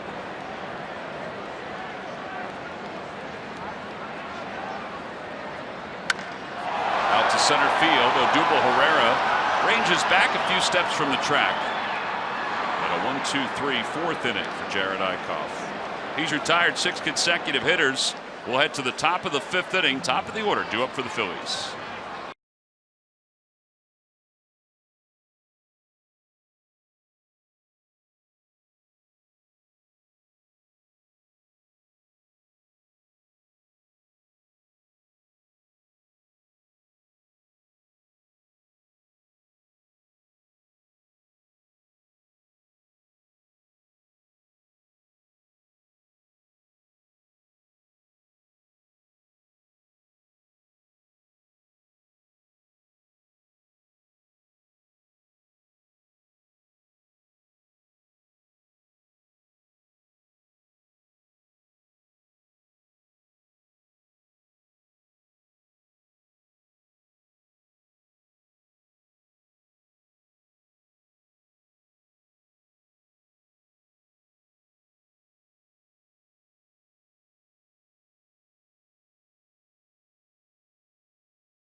You're busy and it can be tough to get in front of your TV for a game. Now you don't have to.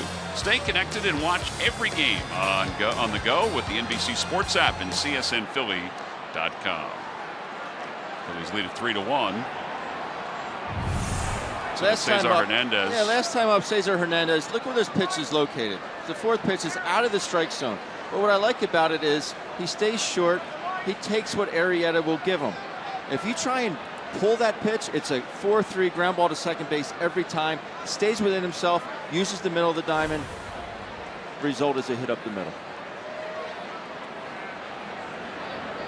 Cesar Kibin tied for 7th in Major League Baseball in hits. And he takes outside. Now has 4 hits in the series.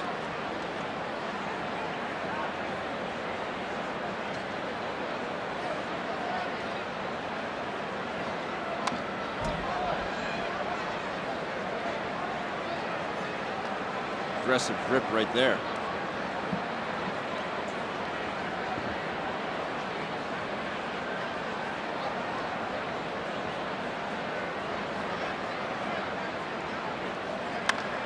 Out toward left center field. Schwarber a long run in.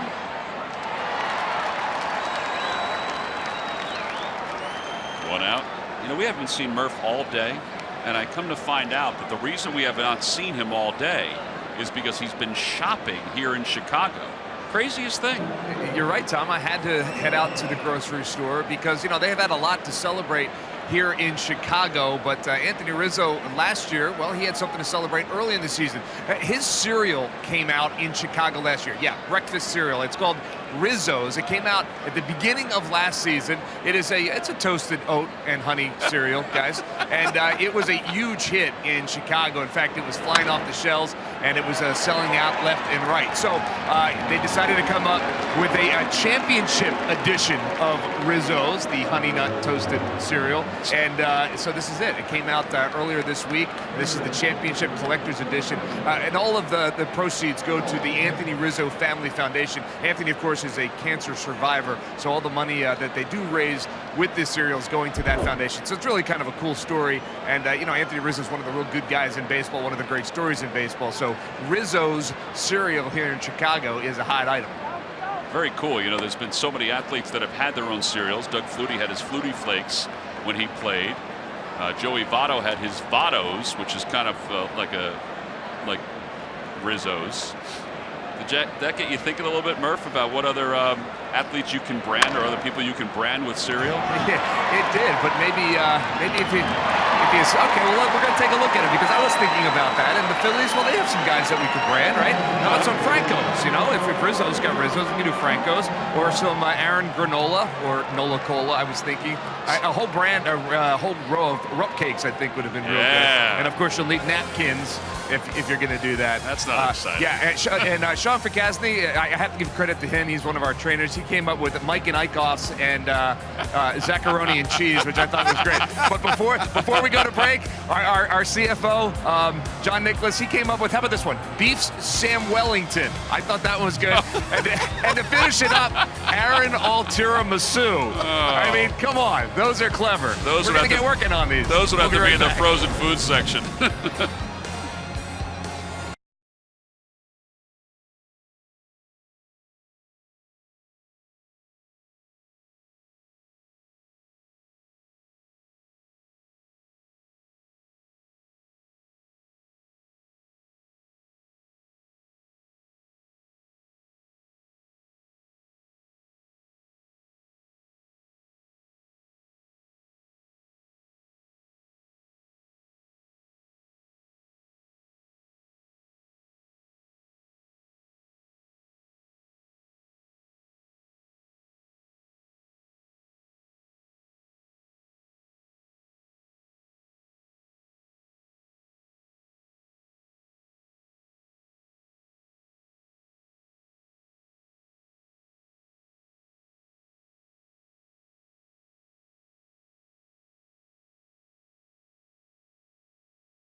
Fifth inning, Phillies lead it 3-1. Jake Arrieta will lead it off for the Cubs against Eichhoff.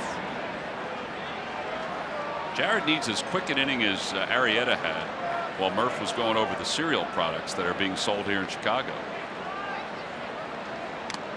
0-2. Murph, have you tasted the Rizzo's, by the way? I have not tasted the Rizzo's yet, but you know, I didn't have any milk, so oh, there's Beef Sam Wellington right there.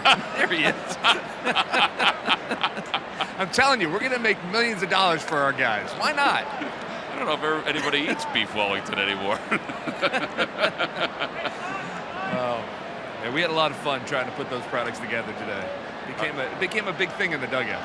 All right, well, try the Rizzo's and check back with us. Let us know how it is. Okay, I will. And you know, Murph, your buddy up here kept asking me over and over, repeatedly, where's Murph? I haven't seen the little guy.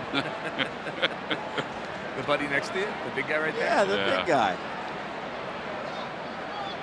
Swing and a miss. Arrieta's down on strikes. So he's very concerned about you, Murph. That's nice to hear. You come up here, they have little milk cartons the size of espresso cups. Up in the lunchroom. I know, Ben ate or drank about 20 of them for dinner once. It was as if he was doing shots. They were little. Strikeout number 3 for Eichhoff, who's now retired 7 straight. Baez, the hitter, he grounded out to Stassi his first time up. And Knapp got it again. Taking a beating. That was a foul ball. Gonna have to walk this one off.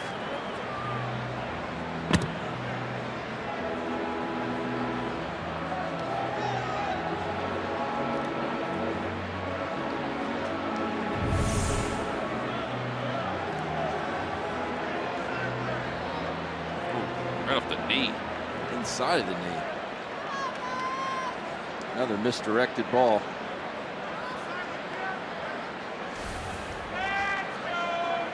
He got Baez his first time with a curveball. Off the hands, out toward shallow left center. Hernandez makes the running grab. And there are 2 outs here in the 5th inning. Man alive. I don't know if many people, shortstop, second baseman, whatever, could have sprinted and made that catch. He is so quick. He's just 0 to 60 in a heartbeat. The first step, he just explodes on a dead run. No one else was going to get there. A ball just not hit high enough. What a play. That play is so much harder than it looked.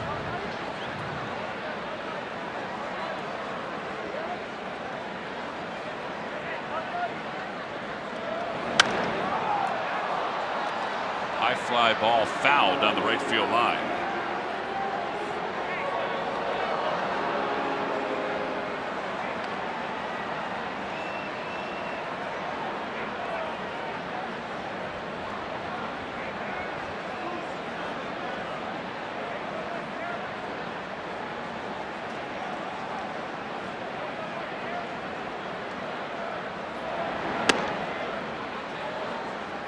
But tonight it's as if he's just mixing in a curveball. Yeah.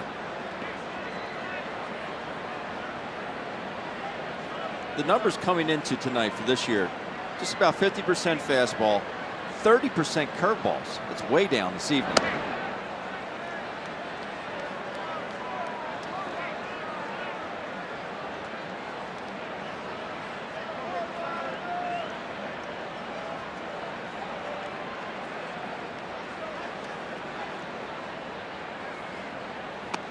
Swing and a miss at a 92-mile-an-hour fastball.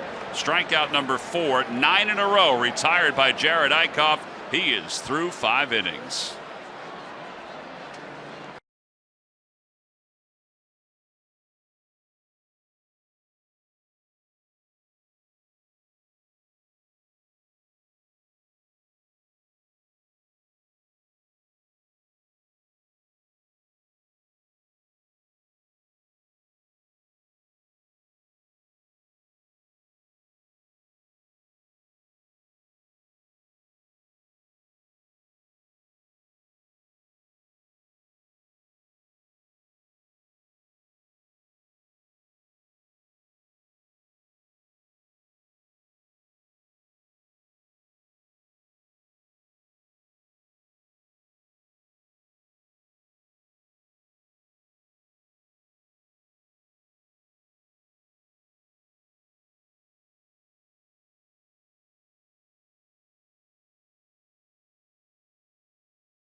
Swinging it well during the first month of the season.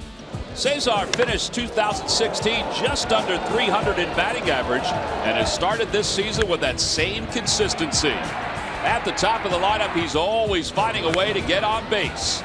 Plus, increased power in his bat is giving the Phillies offense that extra lift. Hernandez has 10 multi-hit games in the first 18 of the season, a feat done only 6 times in franchise history. And it's brought to you by Independence Blue Cross. Live fearless. Top of the 6th inning, 3-1 Phillies on top, much to the chagrin of the Cubs fans who have wandered into Wrigley Field for tonight's game. Maikel Franco will lead it off. He's 2 for 2 with 2 runs scored. He has an RBI.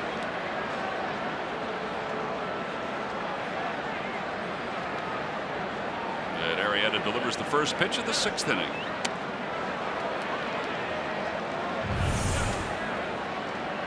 This is where things start getting weird.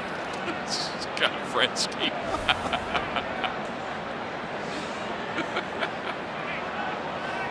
It's a man who's been thinking the last couple of days. Yes, he has. 0-2. Everybody knows hallway cam here.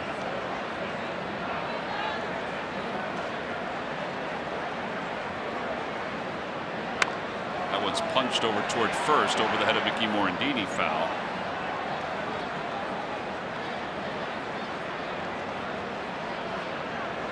It remains no balls, 2 strikes to Franco.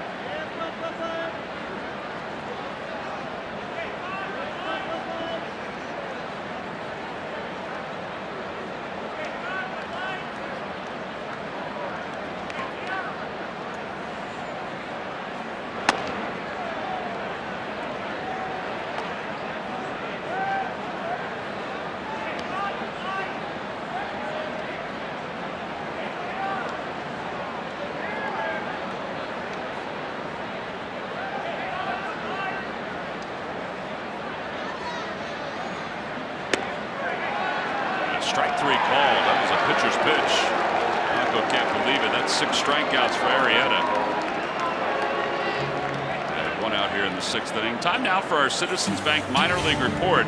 Citizens Bank, the official bank of the Phillies. Visit citizensbank.com. Well, Reading defeated New Hampshire earlier today. Kyle Martin hit a home run out of the stadium. It was well over 400 feet. A 3-run shot, his 5th of the year. Clearwater defeated Jupiter 4-3 in 11. And Lakewood defeated Charleston. Fly ball to shallow right center. Baez. And there are 2 outs. Martin's playing first base in Reading. He was from South Carolina, where he helped the Gamecocks go to the College World Series. I was at his tryout at Citizens Bank Park, and he was killing baseballs.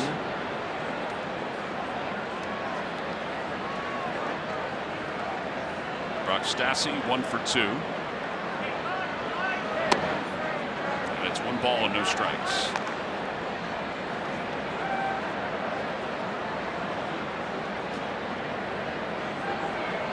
Hey, too silent here. Too much to Brock doubled his last time up, just missed a home run. So now he has 2 home runs, a double and a triple in his first season in the big leagues. He's right on that last pitch. I mean, right on it.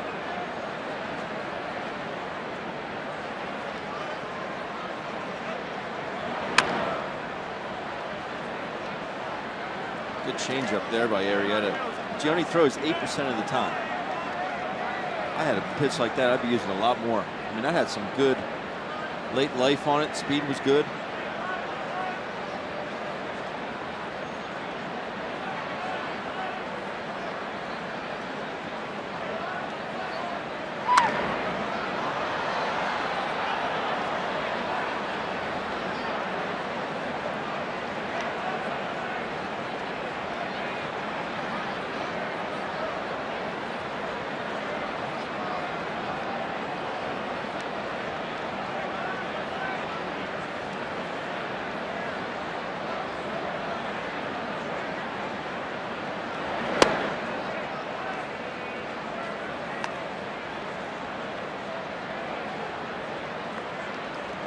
After Stassi, it'll be Freddie Galvis.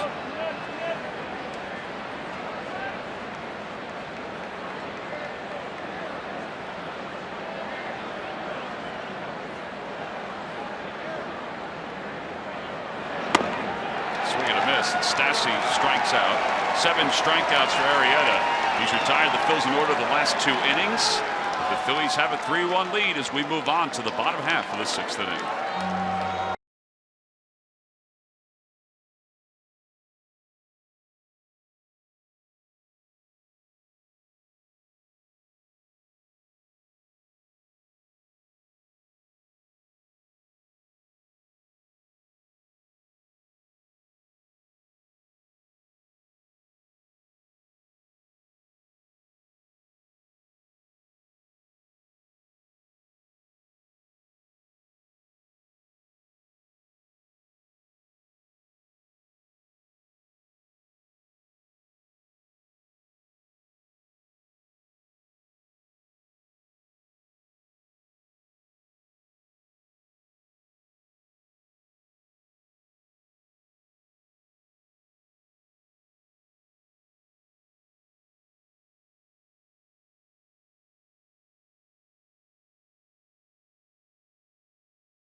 W.B. Mason. Who bought W.B. Mason for fast, free delivery? Nobody does it better. And by Toyota. Find your favorite model today. Toyota. Let's go places. Phillies have one more day left in Chicago. Finally a day game tomorrow. Although there's supposed to be some rain in the area. Hopefully it will not deter the start of the game.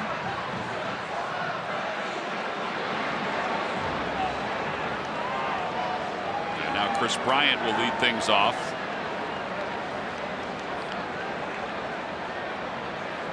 Bryant's 1 for 2. And a curveball, 0-1.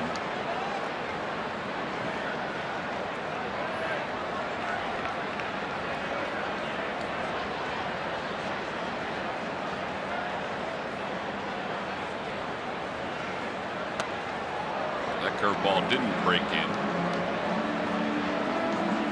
Time the Phillies pitchers retire, the opposition 1-2-3. Comcast will make a contribution to Phillies charities. Phillies baseball is brought to you by Xfinity.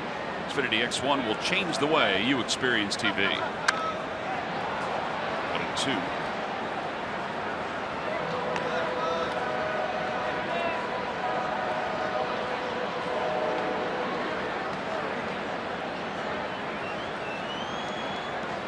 Jared has set them down in order the last 2 innings. Hopefully that continues. And a high breaking pitch called a strike.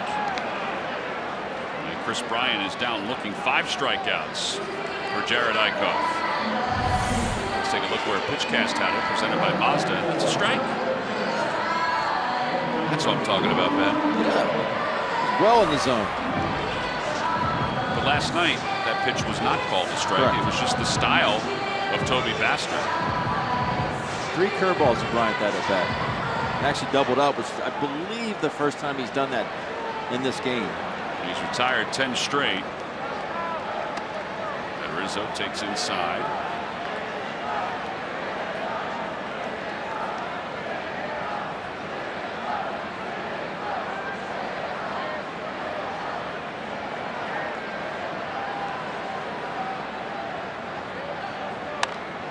The bat spun out toward left. That'll be in for a base hit. Little loop shot for Rizzo, his first hit of the series. It ends an 0 for 10.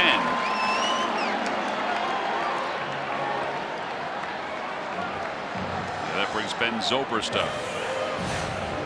Time now for the Jeep Stump the Fans trivia quiz answer. All right, Ben, here's the question again. Who recorded the win and save in Game 7 of the World Series for the Cubs? Being that I watch every postseason game, immediately I thought it was Aroldis Chapman. I'm thinking, well, he actually blew the lead, and he ended up getting the win out of it And then Mike Montgomery came in and got the save. It was kind of backwards. It was. From what they usually would have. And I remember thinking to myself, this is a situation this man, Mike Montgomery, will remember for the rest of his life. You know, rookie and pitching in the World Series. Log back on to Phillies.com to find out if you're the winner of a Phillies prize pack. And thanks for playing Jeep Stump the Fans. Thank you. Outside, 1-1.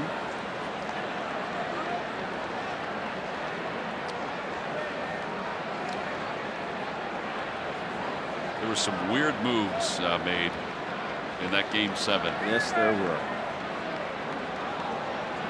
And Chapman had nothing left. He was gassed.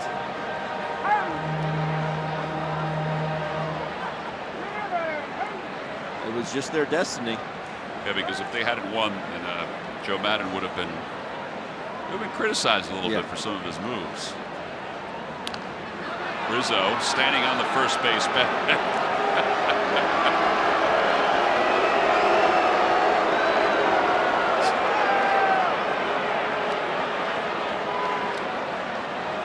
I guess the fans didn't find it as funny as everybody else. Guess not. Outside. 3-1.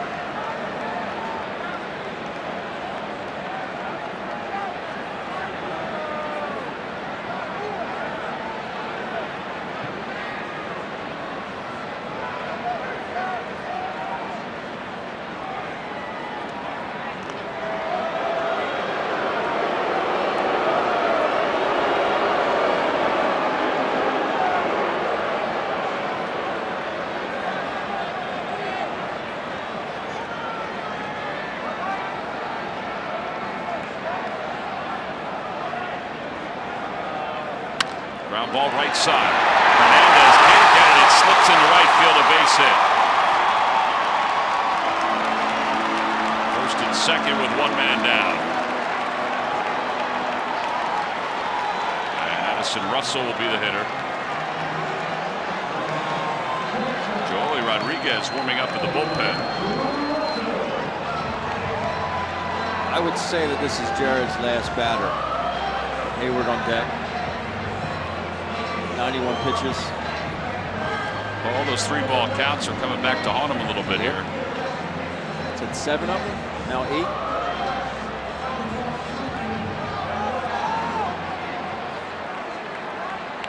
It is 8.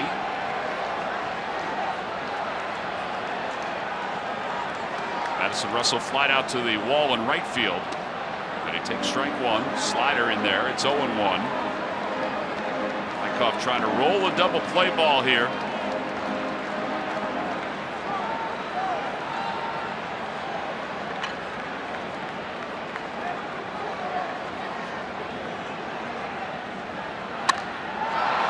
Out towards shallow left. Galvis backpedaling under it. Infield fly roll has been called. There are 2 outs. All 3 umpires put their hands up At the same time. Yeah. Like, all right, ready, 1, 2, 3, go. You know what I've read that they wait for is that the infielder is under it, camped under it. And once they saw Galvis was camped under it, they can call it even though it's on the outfield grass. Watch all 3 umpires. And they go up. It's like a domino effect. Yeah.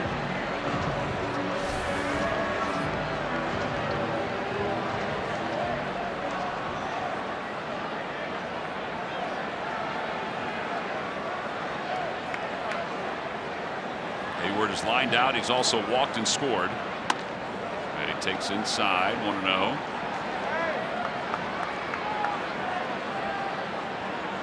Went 3-0 on Hayward his first 2 times up. Walked him, and then he did hit a hard ground ball to Cesar his last time up.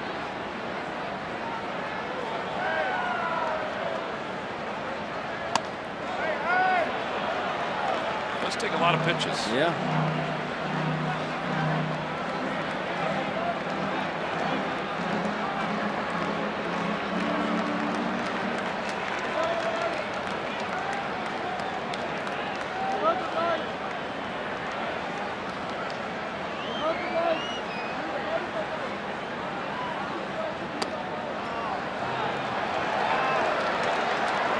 remarkable that he's 3-0 in all 3 at-bats to Hayward.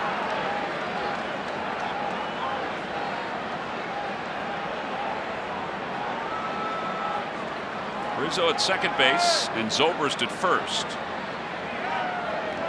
Not lightning fast.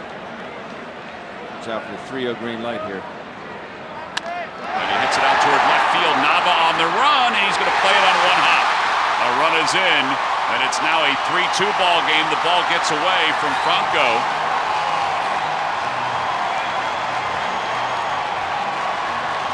An RBI single. And Miguel Montero is coming up. Probably ball 4.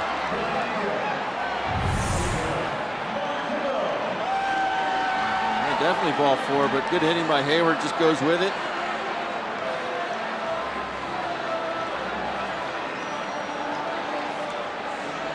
Smart play by Daniel. He dives for that, and it gets by him. Different ball game. Well, Pete Buchanan's going to make a double switch. Eichhoff will exit the game, responsible for the 2 runners on first and second. And Tommy Joseph's coming on to play first. It's a 1-run ball game.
.235 start because of the Broad Street run, and it's StubHub Mother's Appreciation Day.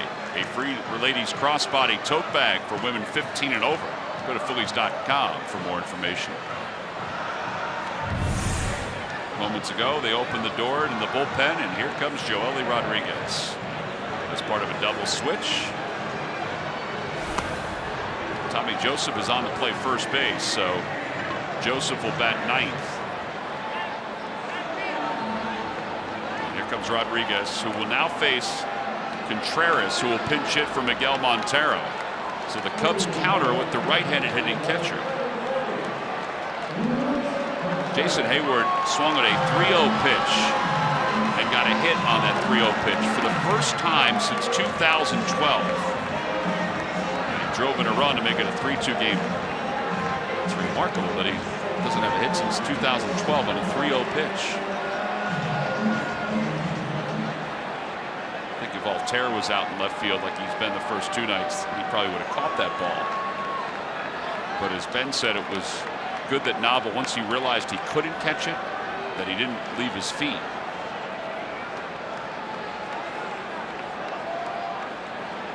So now Contreras got a fastball in there, 0-1.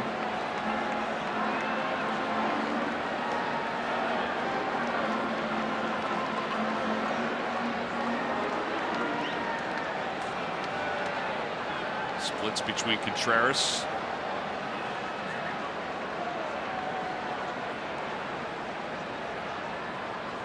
and off the glove of Knapp, and the runners will move up. It'll be a pass ball.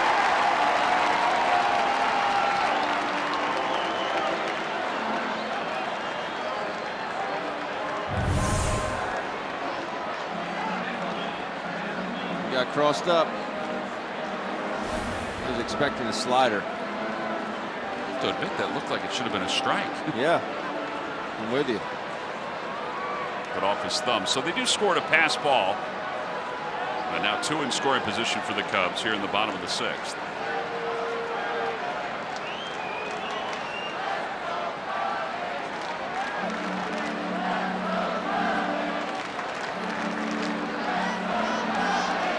Bob McClure now out to the mound to talk to Joely Rodriguez. Do they walk Contreras to face Almora?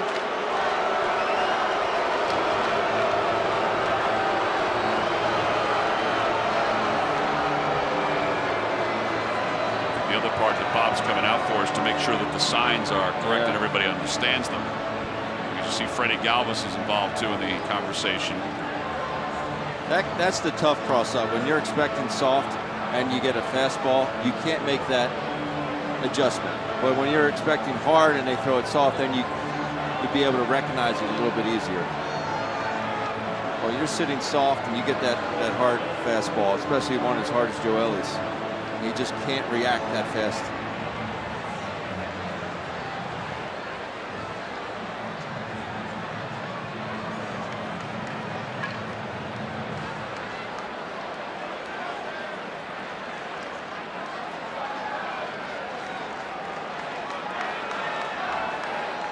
Strike. They're going to pitch to him here with runners on second and third, 2 outs here in the home 6th inning.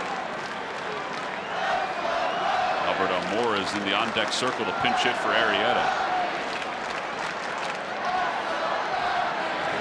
And a line drive down the left field line. That'll be in for a base hit, and the Cubs are going to take the lead. Zobrist scores, Hayward scores, pinch hit RBI double, and it's 4-3 Chicago.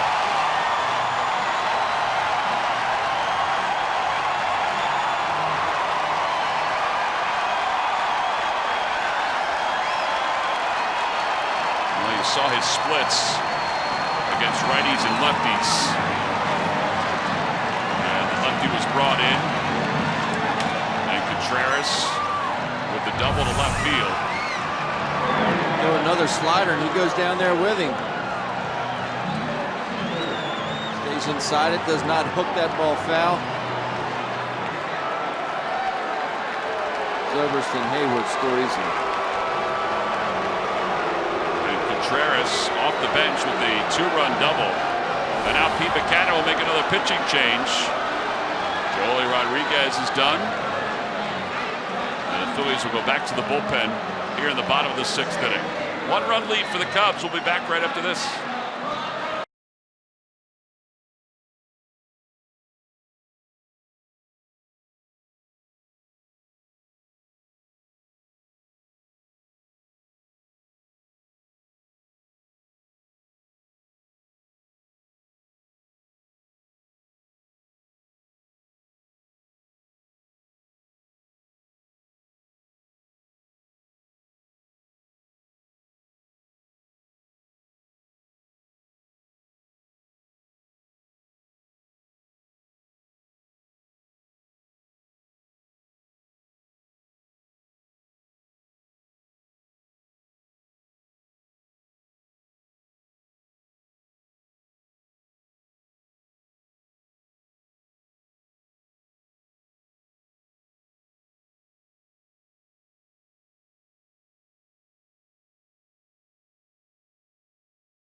Taking a 4-3 lead, and the Phillies go back to their bullpen. Ramos is on for the 12th time this year. A 4.76 earned run average, 15 strikeouts and 11 1/3. Then he will face Matt Caesar, who will pinch hit. Phillies led it 2-0 and 3-1, and now they trail at 4-3. So Arrieta is done, but he leaves now on the winning side of this game.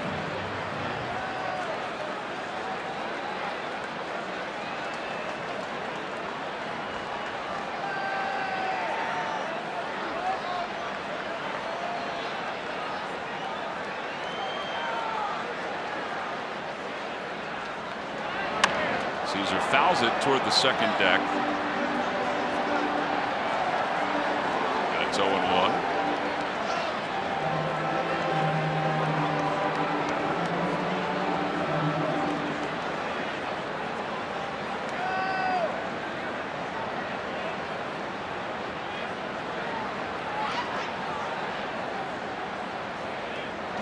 He bunts at it and takes inside.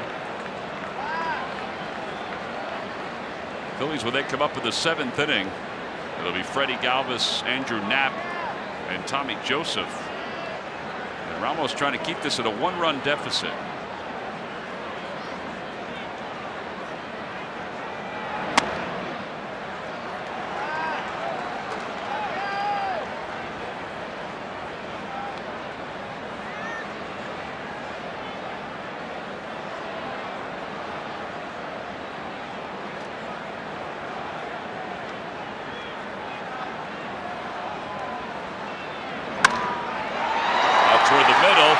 Has it and then spins, and now he's got Contreras caught between second or between third and home, and he's safe. The ball hit the mound on the throw by Galvis, and it popped high in the air, and that allowed Contreras, who just kept on going around third, to score, and it's 5-3 Chicago. He just assumed the ball was going to get through the infield. Heck of a stab here by Freddie Galvis just to get to it. I just wish he would have gotten rid of it a little sooner. I think he tried to skip it there, but unfortunately it hits the mound and kicks up high in the air. See, Contreras doesn't even stop. He's thinking, no way Freddie gets there. Heck of a slide, too, by Contreras. He just waits and waits and waits, and then just decides to uncork it. It would have been there in time, plenty of time, but it fortunately hits the mound. Kicks up high in the air. So a 4-run inning for the Cubs. It's 5-3. And Javier Baez will be the batter. Baez is 0 for 2. He's grounded out and he's popped out to second base.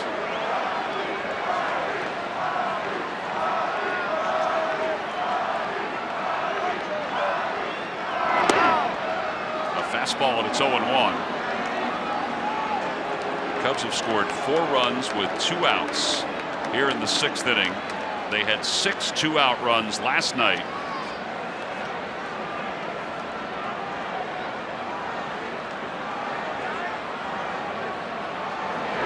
That one's pulled through the hole on the left side.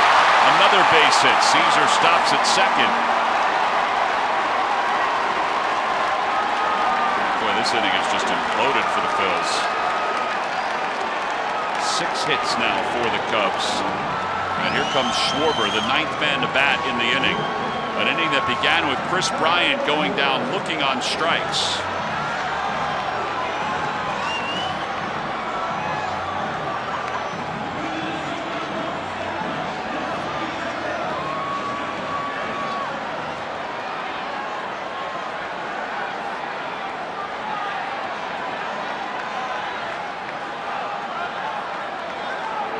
Schwarber struck out twice tonight. He's also walked. He walked in the 3rd.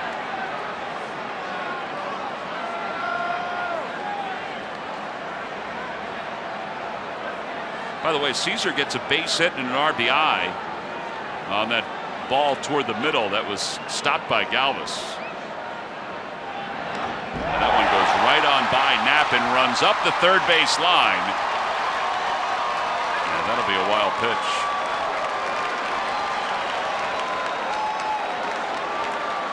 Boy, this inning is more than unraveling for the Phillies.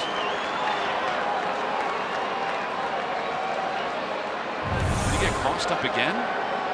No, he just yanked it. Did Ramos.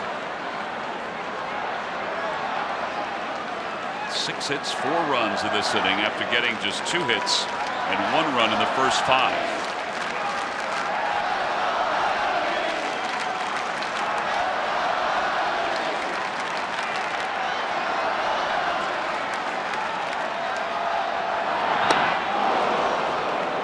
Bottom dropped out of that one, but it's 2 balls and 1 strike.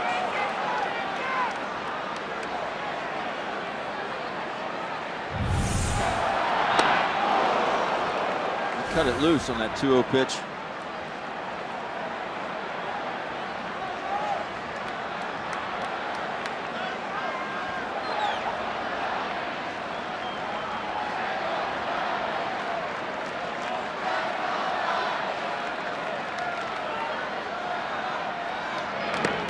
Check swing.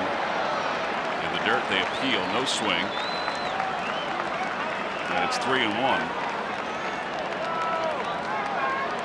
Bryant started this inning with the strikeout.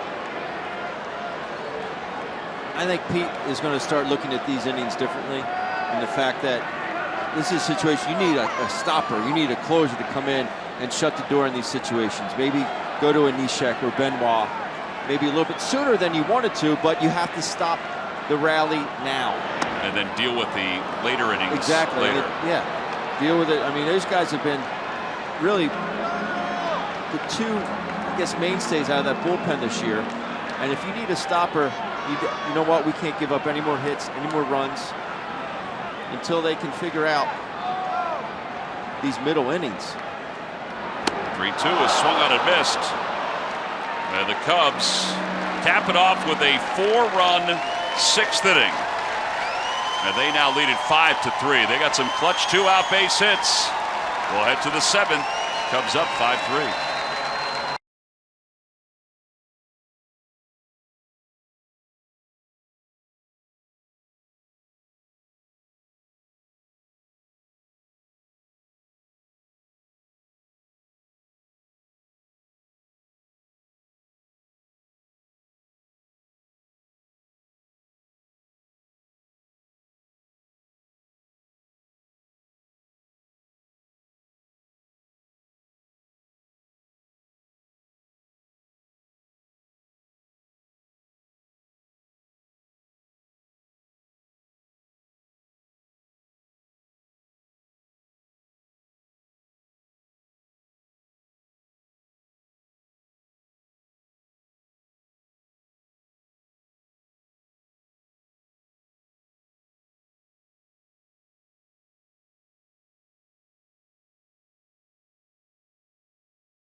Time now for your Delaware Valley Honda dealers game summary. Well, this game was in control for the Phils until the bottom of the 6th inning.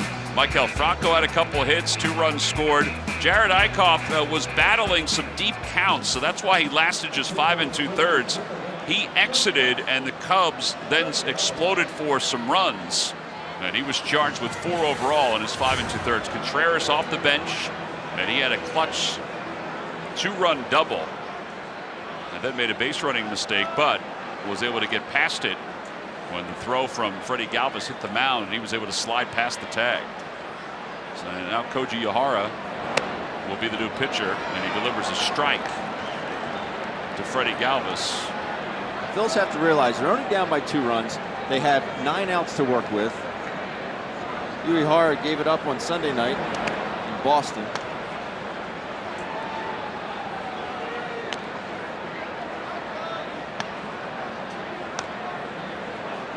Actually did not even record an out. 0-2 with a 3.72 ERA. This is his 13th game. He's gone from Baltimore to Texas to Boston, where he was an all-star, now 42 years old. Galvis out to right field. It's not deep. Zobrist there. 1 out. Arrieta, by the way, 6 innings tonight, retired the last 7 batters that he faced.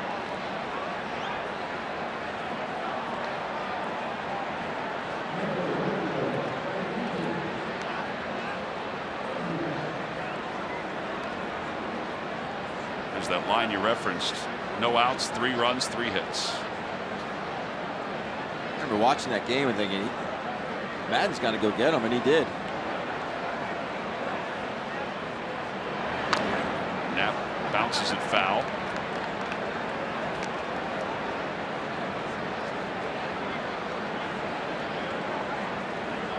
Knapp had an infield hit his last time up, and he struck out.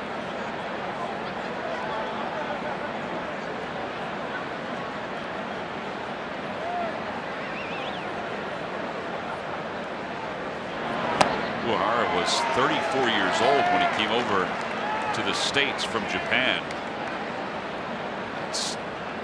That's late. Amazing.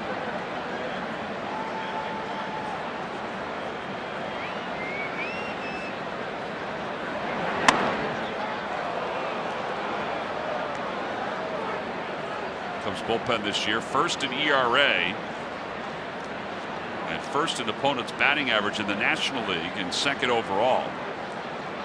They have retired 18 straight hitters, make it 19 straight now.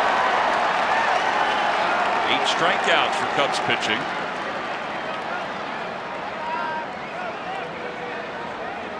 Knapp looking for that splitter. Gets frozen inside. That's now 100 strikeouts for the Cubs bullpen this year.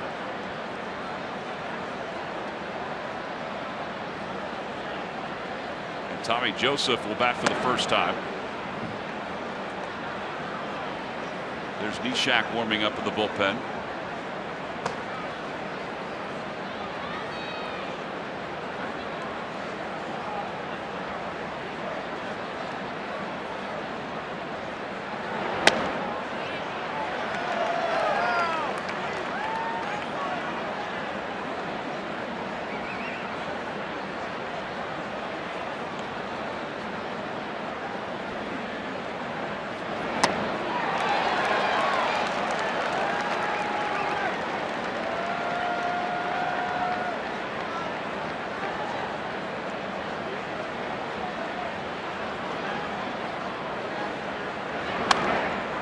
Tommy hits it back over the screen and into the seats.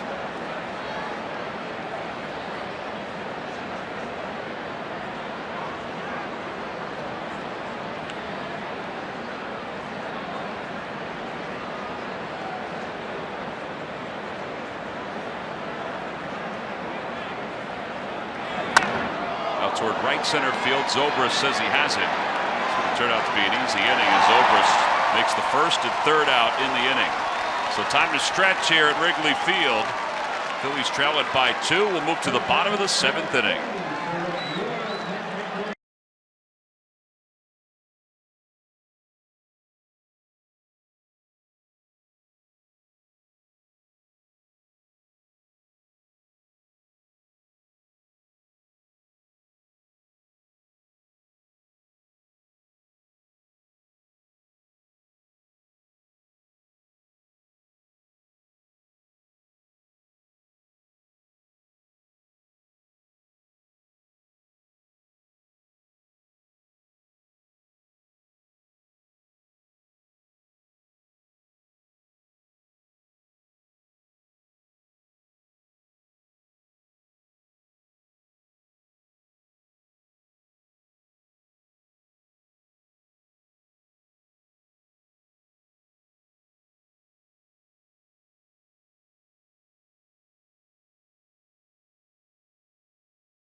Your Delaware Valley Honda dealers. Hurry to your local Del Val Honda dealer. Visit DelValHondaDealers.com.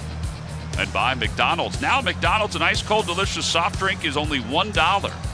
I'm loving it. They just did Take Me Out to the Ball Game. It was the video version of Harry Carey, who did it so often here at Wrigley Field. They kind of got to the point where they usually had a special guest do it every game. Every game. Where they still have some special guests, but now they mix in Harry Carey every once in a while. We've had it twice. Members of the Chicago Fire Soccer Club did it last night.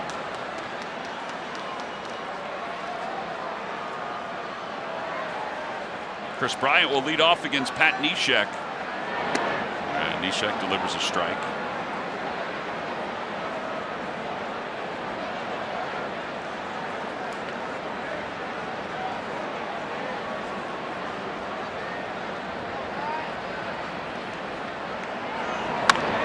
Down the right field line, Aaron Altair coming over toward the line, and it's out of play.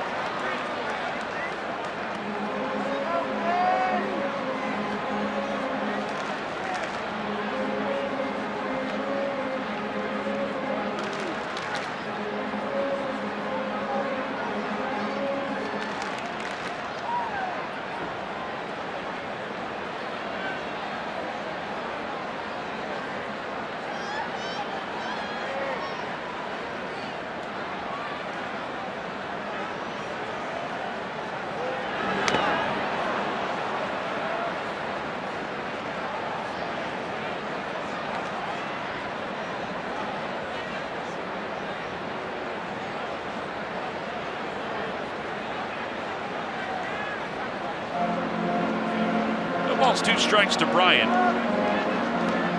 Bryant with 70 home runs already. Came into today's ball game second to Justin Turner with 10 doubles. And he's fouled these last two pitches off and in and out of the glove of Knapp. So he remains alive and remains 0-2.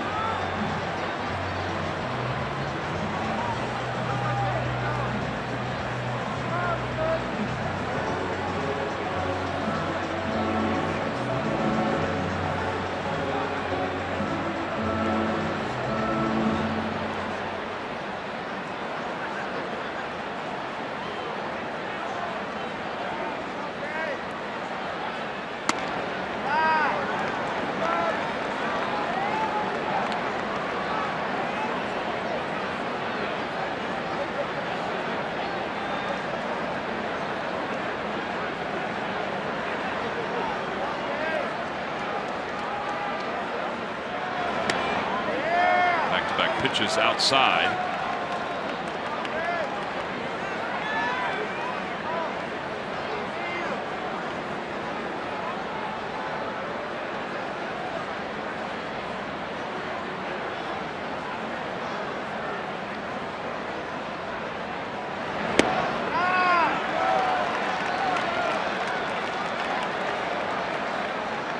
Three balls, two strikes.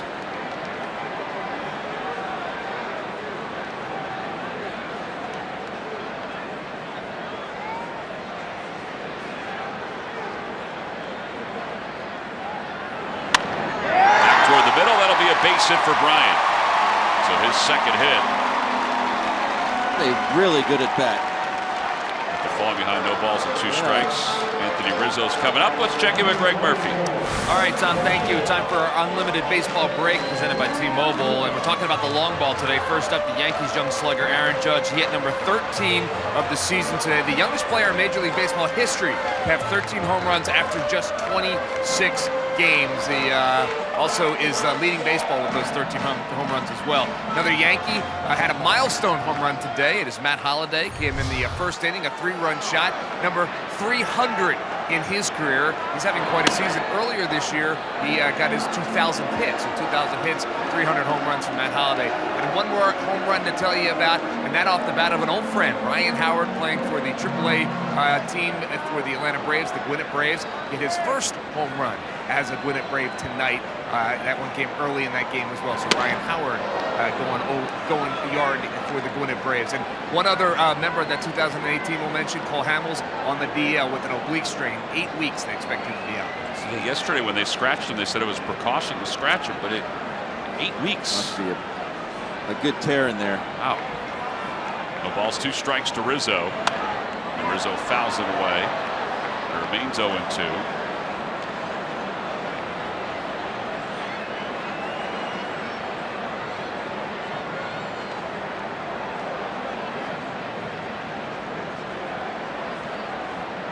Not that Aaron Judge needs a small ballpark. Because when he hits them, he hits them. But 13 homers already. That's... Yeah, Gary Sanchez was on a tear last year for the Yankees. Now it's Judge. Outside, 1-2.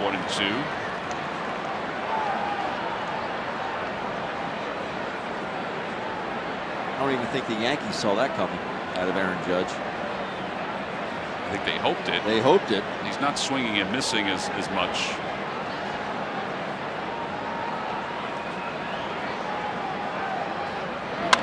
Out to center field. Odubel Herrera on the run. He'll track it down. Bryant was at second, so he'll go back. And 1 away here in the 7th inning. Nice route there. Ball fading away from Odubel. He went right there with it. And Ben Zobrist will now be the hitter. See where Odubel starts off, and you see the ball, how much it's slicing away from him. He gets to it easily, but that's a very efficient route. Rondon and Dunsing are the 2 pitchers loosening up.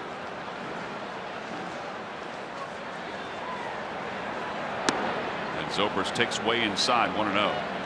Pat Neshek was part of the World Baseball Classic team that won the gold medal for the United States. He had a huge impact as a setup man for that team. He also was the brains behind the American Eagle mascot, the good luck charm that the team had with it everywhere it went. Well, he sent out on Twitter the other day that they are going to auction off that good luck charm American Eagle mascot, signed by 28 of the players that were part of the World Baseball Classic, including Buster Posey and Stanton. Aaron Altair may run out of room here.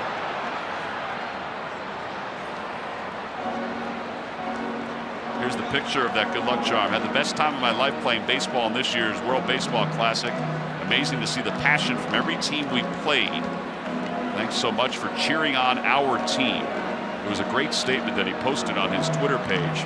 Anyway, the proceeds will be donated to St. Jude Children's Research Hospital. So if you want to go to his Twitter page, the bidding hasn't begun just yet, but he's got it out there that it will begin. It's pretty cool. Making sure that he emphasized, and the signatures are all along the bottom, under the eagle.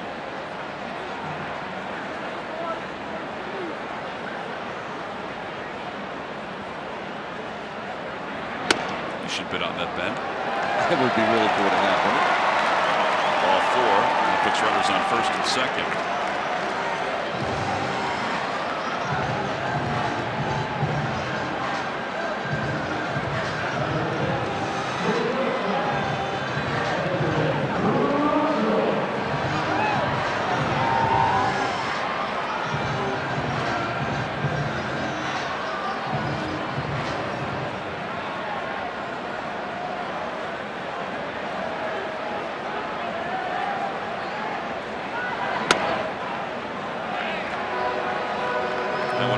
Just a bit outside to Addison Russell. Russell is 0 for 3 in tonight's game.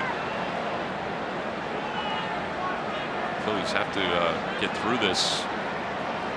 Not feel sorry for themselves. They have 2 more at bats to try to get some runs.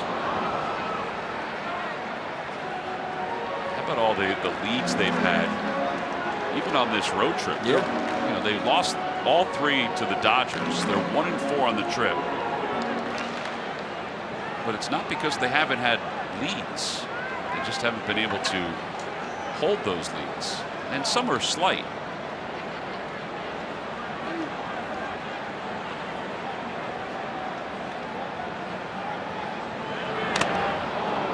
One ball and 2 strikes. Another beating for Andrew Neff.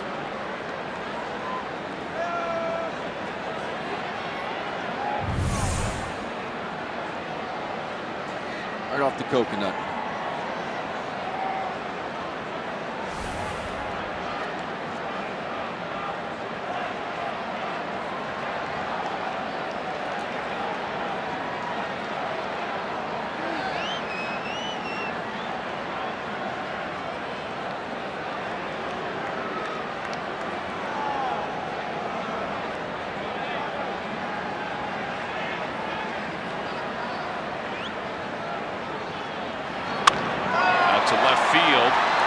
Comes running in, makes the grab, and tries to double up Bryant, but Bryant is back. 2 outs, and Hayward's coming up. Hayward had the RBI single in his last at bat. There's a swung at the 3-0 pitch.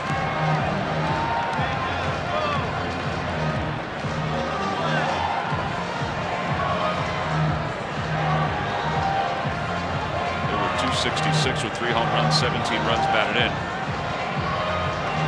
There was a time when the Braves thought that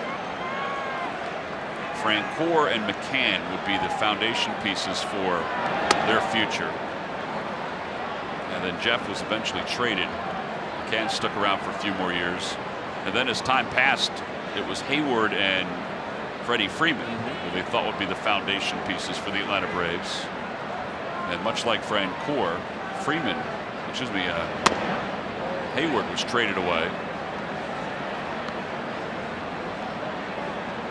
Probably as much hype for a player making his big league debut than we've heard about in years. Like Chipper Jones was saying, this guy's a can't miss guy. He's got all the tools.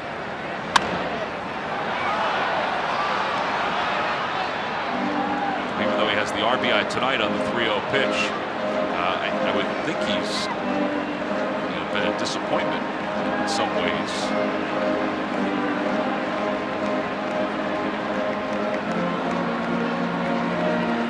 Ball, 2 strikes.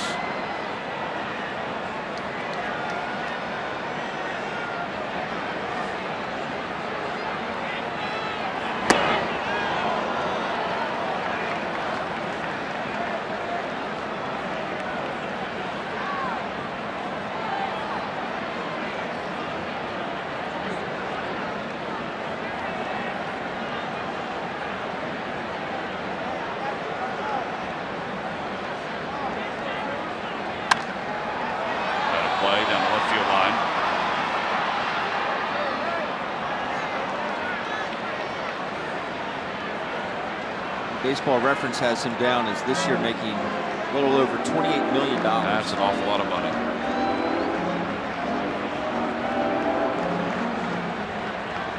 Cubs still owe $134.2 million of that contract. Whew. That's a lot of cash.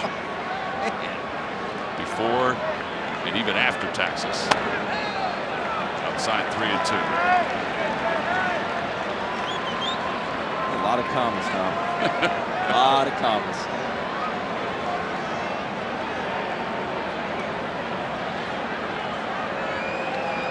Runners lead off first and second. 2 men down here in the bottom of the 7th inning. Runners go. Pitch is chopped back over the mound. Galvis behind the bag has to hurry and does in time to get Hayward. No runs, 1 hit, 2 men left for the Cubs. 7 down in the books. Now to the 8th inning. The Phillies in search of some offense.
play of the game. This is when things were going well for the Phils.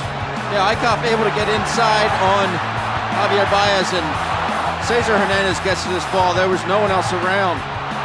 Good thing he was there. Made a beeline, was able to catch it. Excellent play by Cesar Hernandez. That is your defensive play of the game, brought to you by your local Hyundai dealers. All right, some switches for the Cubs. Zobrist goes from right to left. Almora comes on to play center field. And Jason Hayward goes from center field to right field. And Hector Rondon is the new pitcher for the Cubs. Cubs pitching is retired. Bullpen is retired 20 consecutive batters going back to Monday. And overall, the Cubs as a whole have retired 10 in a row. Cesar Hernandez will lead it off here in the 8th inning. That young guy wasn't dancing around with so much energy a couple innings ago. When the Cubs scored some runs, he had some chocolate, and he was happy as any kid would be. Cesar takes a strike, 0-1. Cesar has struck out. He has singled. He's also flied to left.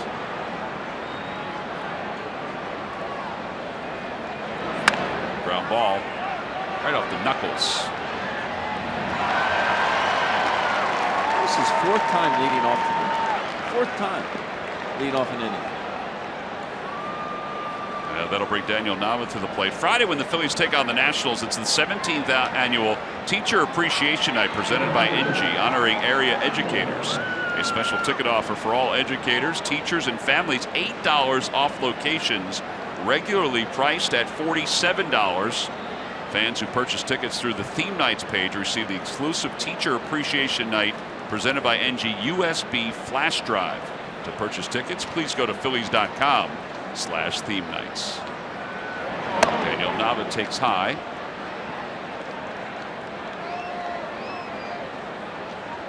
Nava's walked and scored. He's grounded out twice.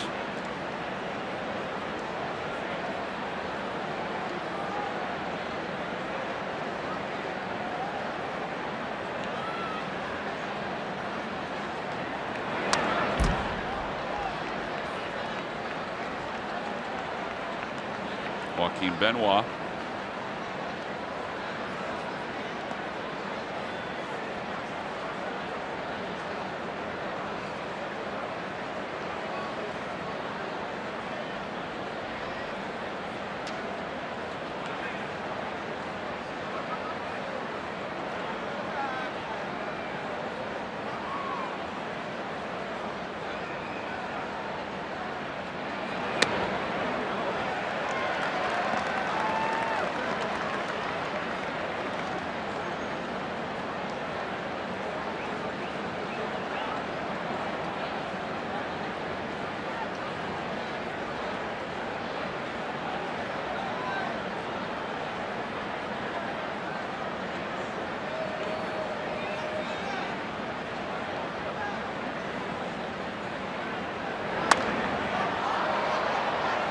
To go upstairs, and it remains 1-2. Tomorrow the Phils will wrap up the series. Zach Eflin will face John Lackey. Be nice if the Phils can pull this one out and win the series tomorrow afternoon. There's Zach. Will be on the air at 2 o'clock on CSN.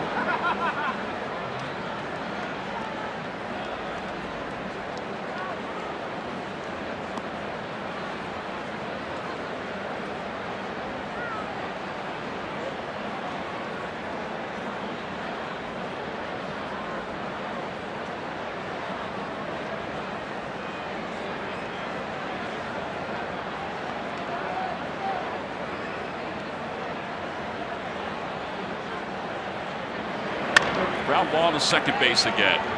Rondon is just living inside.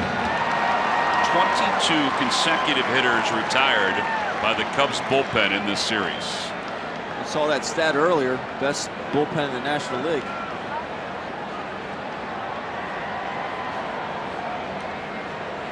He has some good arms out there, but guys that just know how to pitch. Joe Madden 5 wins away from 1,000. And here's Aaron Altair. He's 0 for 3. He has struck out, popped out, and grounded out to third.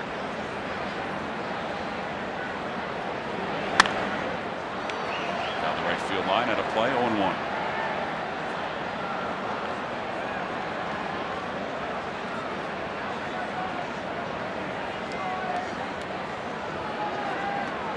Torito's rooting section has not had a lot to root for since his double in the first inning.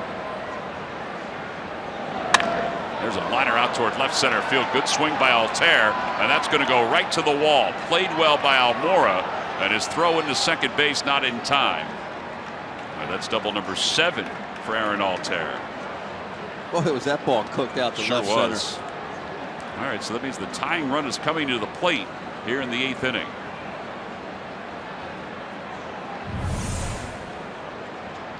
Fastball up in the zone. What I like about it, he went at it with his hands. He didn't lift up his body. He goes at it right with his hands. Wham! Ooh, that ball was hit hard. Sometimes hitters will have a tendency to raise up with their body.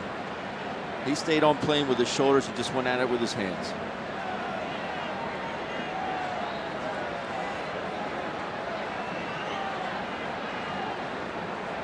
Third double in the series for Altair.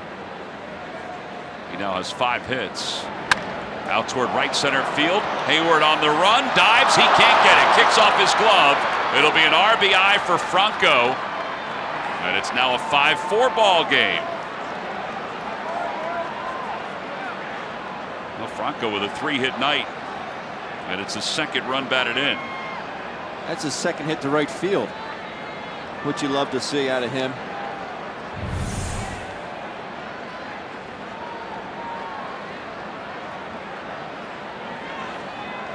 He's hitting some of these baseballs hard too, and it's part of the reason why he can't get to second base on some of them. Yeah, plus this outfield, it just plays small. It's not like a Colorado or New York. Crispacio out to the mound.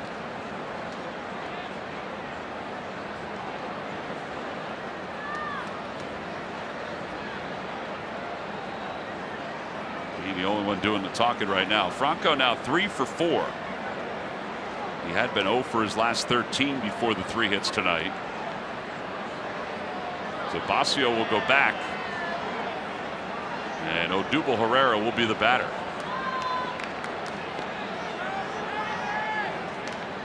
Odubel had the RBI double in the first inning.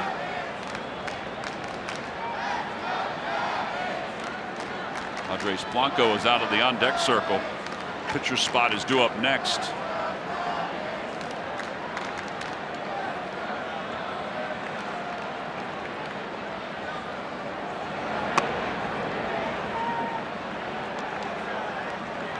Well, we mentioned the Cubs bullpen had retired 22 straight fills. And then the double by Altair, followed by the single from Franco.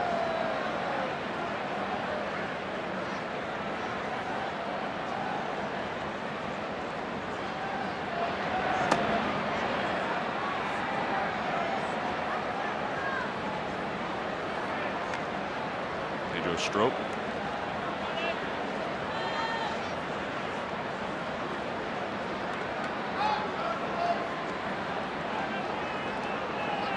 Some fireballers in the back end, then Wade Davis is the closer.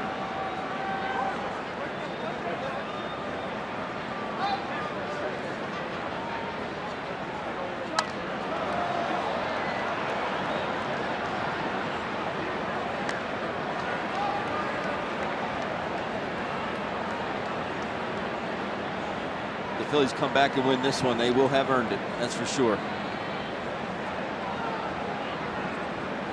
Rondon, a lot of fastballs.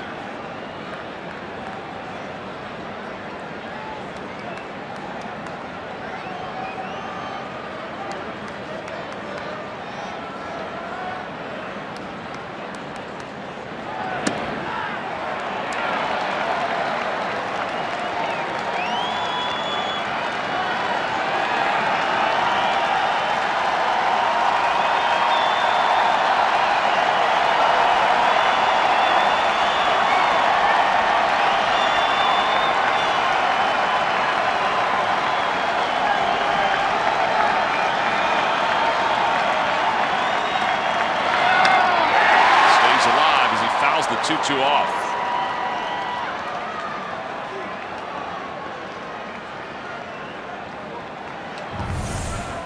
Back to the 83-mile-an-hour slider.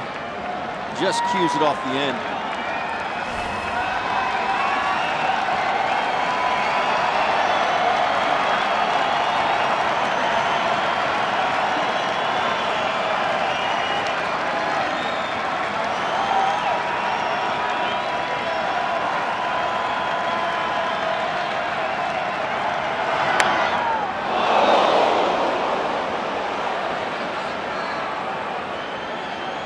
Ball was crushed into the crowd.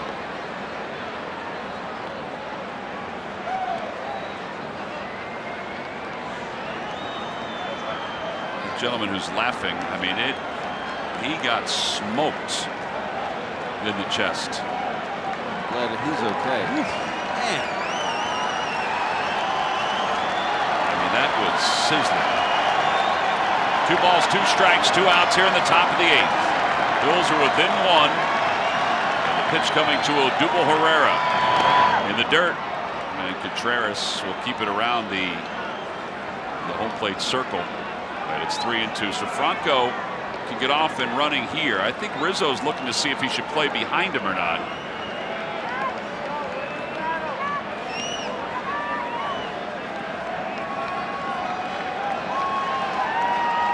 And Rizzo will play behind him. Pretty hard to score Franco from first on a ball in the gap, but he's going to get a good jump.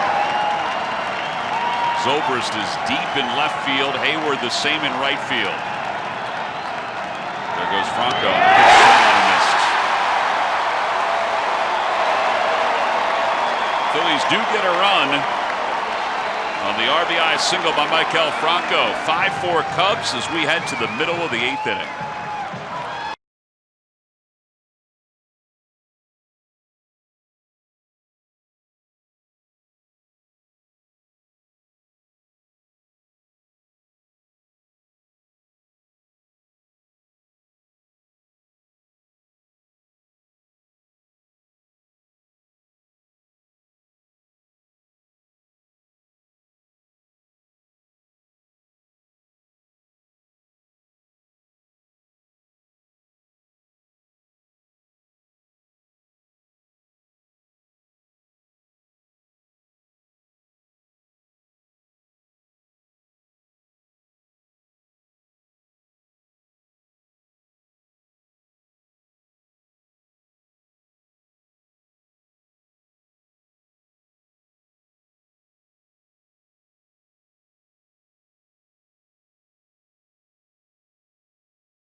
I don't miss that. Well, if you want to be a big league catcher, this is some of the moments you'll have during a game. The trials and tribulations. I'm going to say that one hurt the most. Off the inner knee there. Then the cross up. He's lucky he didn't break his thumb on that one. And then the one off the face mask. Yeah, that one feels pretty good too. Yeah, the thumb shot, I would think, is pretty painful. Yes. He does wear that plastic thumb protector. Joaquin Benoit will be the new pitcher for the Phillies. Benoit on here in the bottom of the 8th inning, trying to keep this at a 1-run game and see if the Phils can manage something against Wade Davis, the closer. The Cubs. A little bit of a delay out by the Cubs bullpen as they finally do close the door. There's Wade Davis.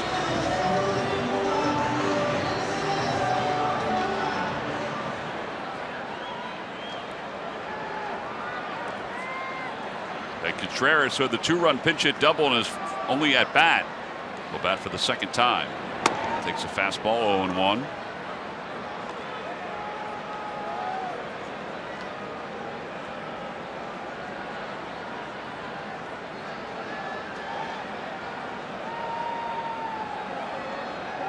Around the National League East, Washington has won its game 2-1 over Arizona. Red hot Arizona Diamondbacks. Mets are clobbering the Braves 16-5.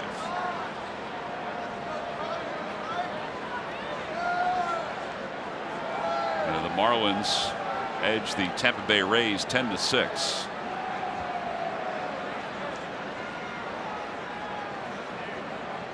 One ball and one strike to Contreras.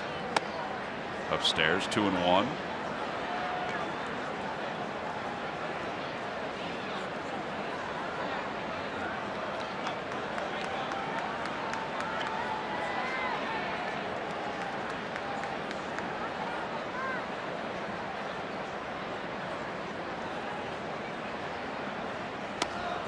Two and two. Benoit very consistent with his velocities this season. Fastballs 95, 96. It's a good changeup, which he's gotten a better feel for as the season has moved on. Slider as well.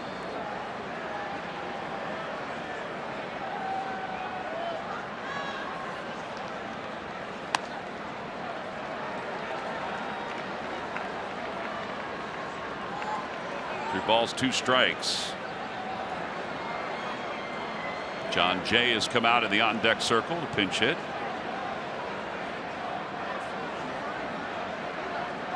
Pitcher spot is due up next for the Cubs.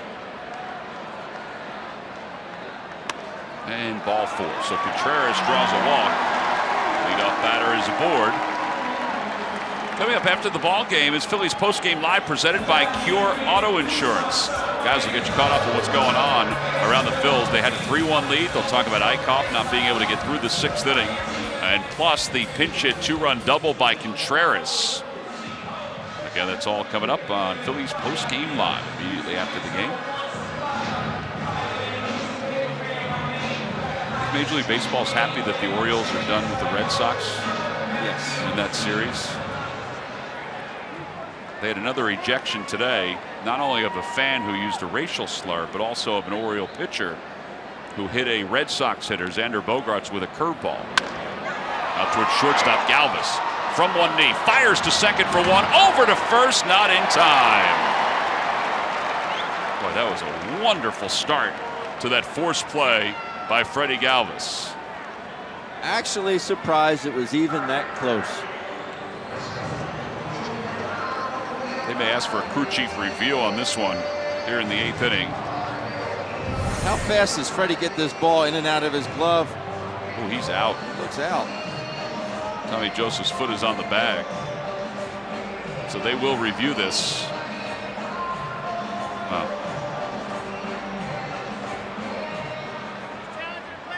Marvin Hudson is asking which play they're challenging, the play at first or whether there was an illegal slide at second base. John Jay's foot isn't even on the bag yet, and the ball's already in his glove. So this should be pretty quick. This is where the umpires should be able to go over, put the headset on, and New York would say he's out at first base because it looks pretty clear. What a play. It was a great play. He's the leader in fielding percentage in the National League. And I know he made that misplay earlier by hesitating with Contreras, which is a big play right now in this game, no doubt about it. But the turn by Cesar was excellent as well, knowing he's got to put a lot on it. He got rid of it quickly, but he was able to still get a lot on it.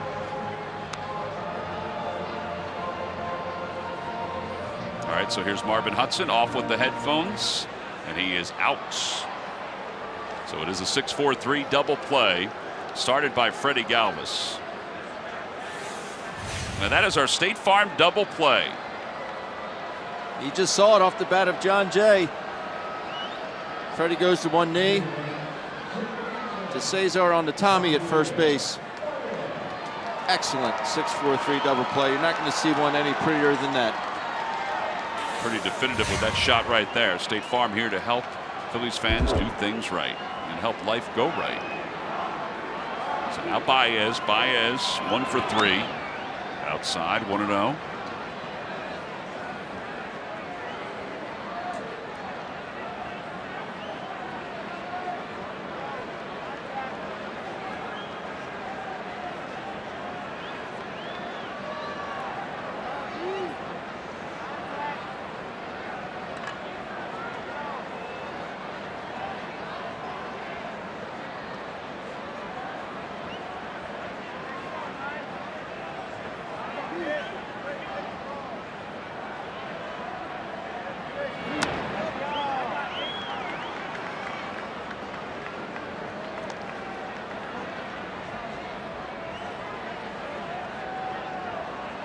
Rondon gave up that run.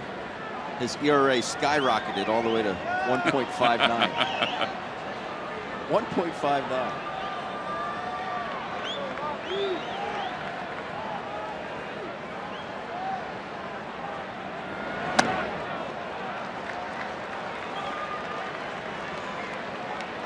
$3-0.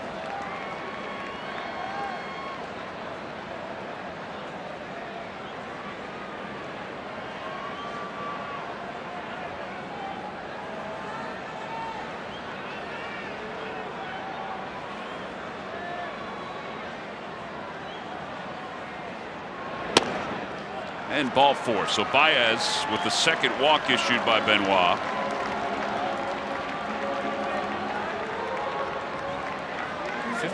Three-ball counts by Phillies pitching. And Almora will bat for the first time.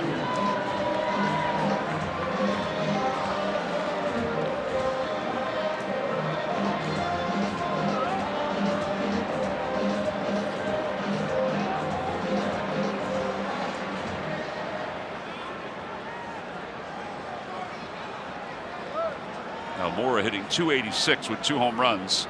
Baez a big lead off first, and there he goes. Pitch is taken for a ball. Throw to second base is not in time. Okay, that was a big lead. Big lead and a great throw by Andrew Knapp. No, he didn't get him out, but he stayed within himself, didn't rush himself. Very quick to his feet and threw a rocket to Cesar.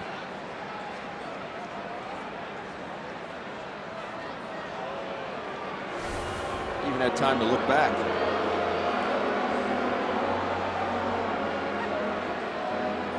Well, they go over the signs. Knapp's been crossed up a couple of times.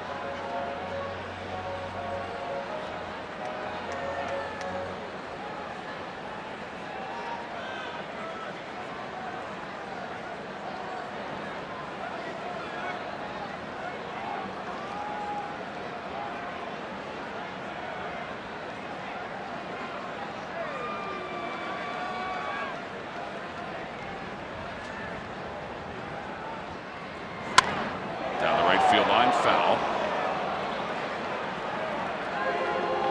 Good ball, 1 strike to Almora. He's one of the former first-round picks out of Puerto Rico.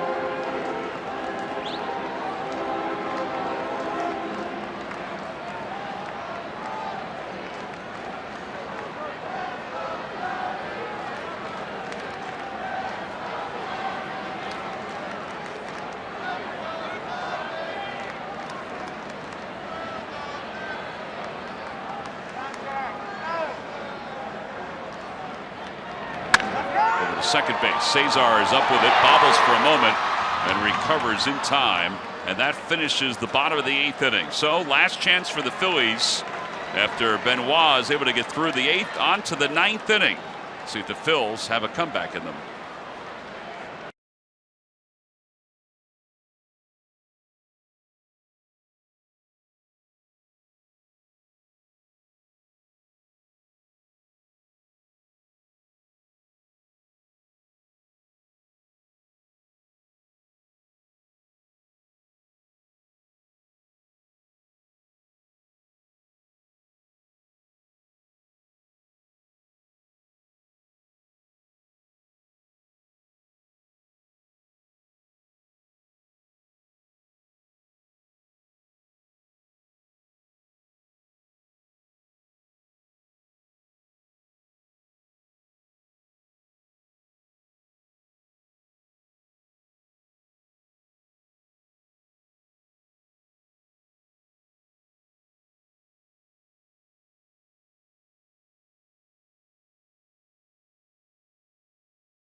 It's the Fanatic About Reading Night, sponsored by Comcast, a free Fanatic children's book for kids 14 and under.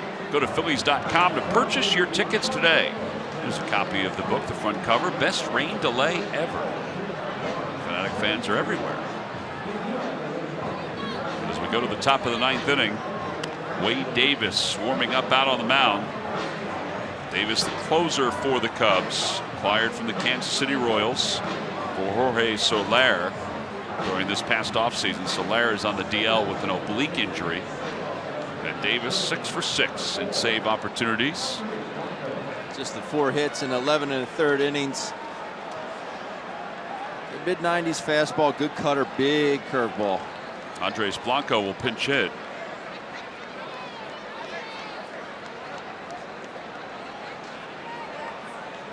Blanco hitting .231 this year.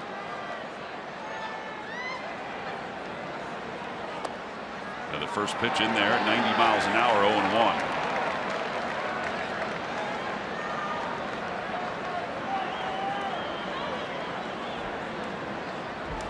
Phillies led this game 2-0 and 3-1.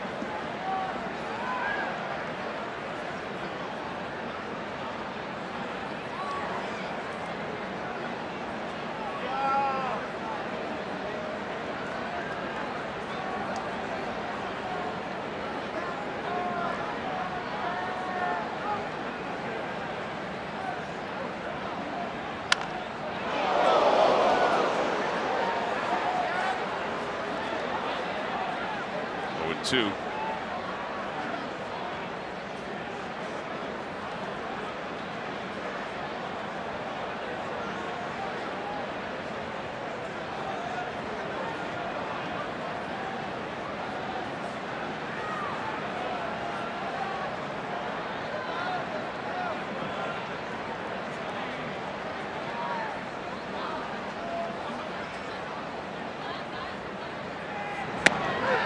Strike 3 called on the outside part of the plate. Blanco down looking. He does not agree with that call from the home plate umpire. And 1 out here in the 9th inning. Davis has great commands. And the Mazda stat pitch cast. It's a cutter to come back close.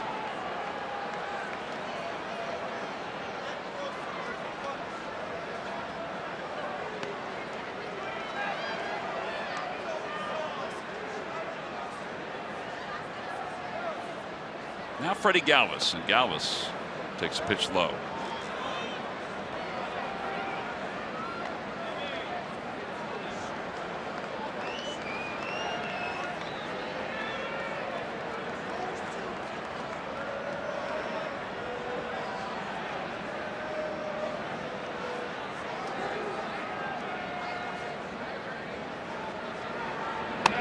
Inside 2-0.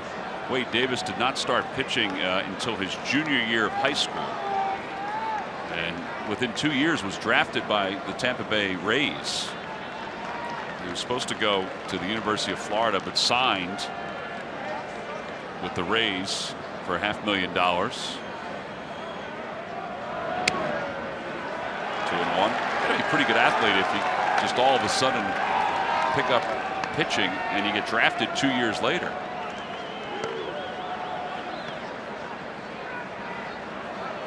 Coming up with the Padres, we had a guy like that, Matt Clement, who actually pitched for the Cubs. But he was a 3rd-round pick by the Padres, and he didn't start pitching, I think, his senior year. He was a big basketball prospect.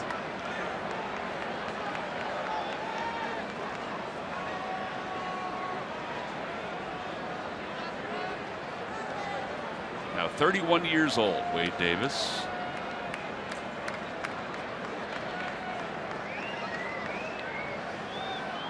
Balls, 1 strike to Freddie Galvis. Shows bunt and takes ball 4. So the tying run is aboard.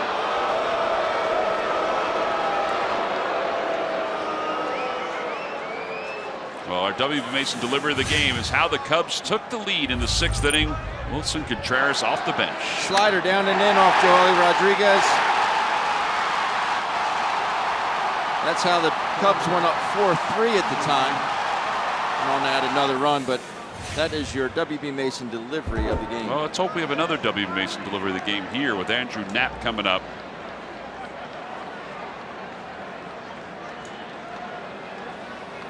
Knapp has 1 hit in 3 official at-bats. He has struck out twice.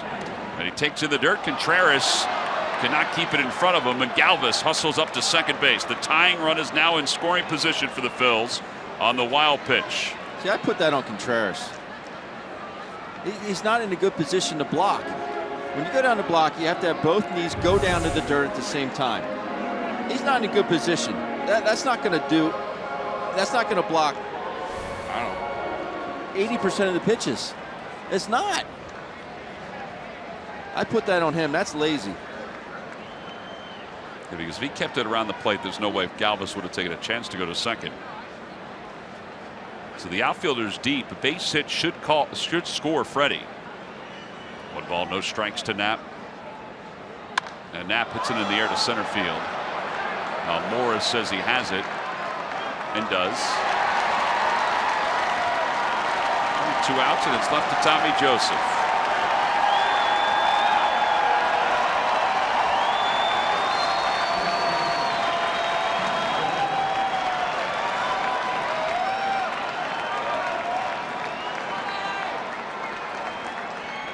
Tommy flied out his first time up, flied out to right field.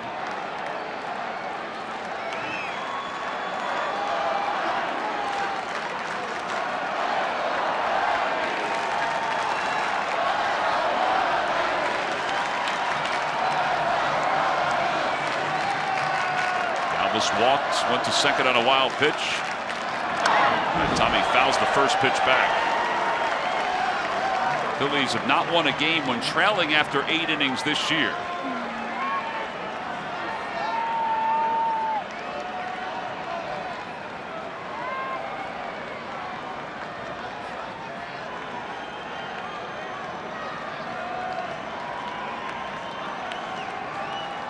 No balls, 1 strike. Ooh, a late ball from the home plate umpire, Mike Esterbrook. Very late call. Ball's inside.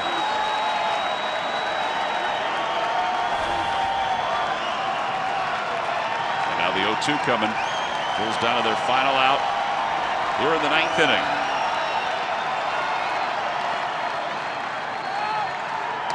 And Tommy Joseph is down on strikes, and the Cubs come from behind and win Game 3 of this series 5-4. Wade Davis picks up his 7th save. And it is win number 15 on the year for the Chicago Cubs. Well, here's that final pitch again. Climbs the ladder with a good 4-seamer. Not a whole lot you're going to be able to do with that one. Contreras is our Chevrolet player of the game. A pinch hit 2-run double. He also walked and scored a run. Even though he probably should have been out of it. It was a big run because they won by 1, 5-4. Phillies players just lingering in the dugout. This is a tough one to swallow. They had the lead. They lose at 5-4. We'll be back to wrap it up right after this.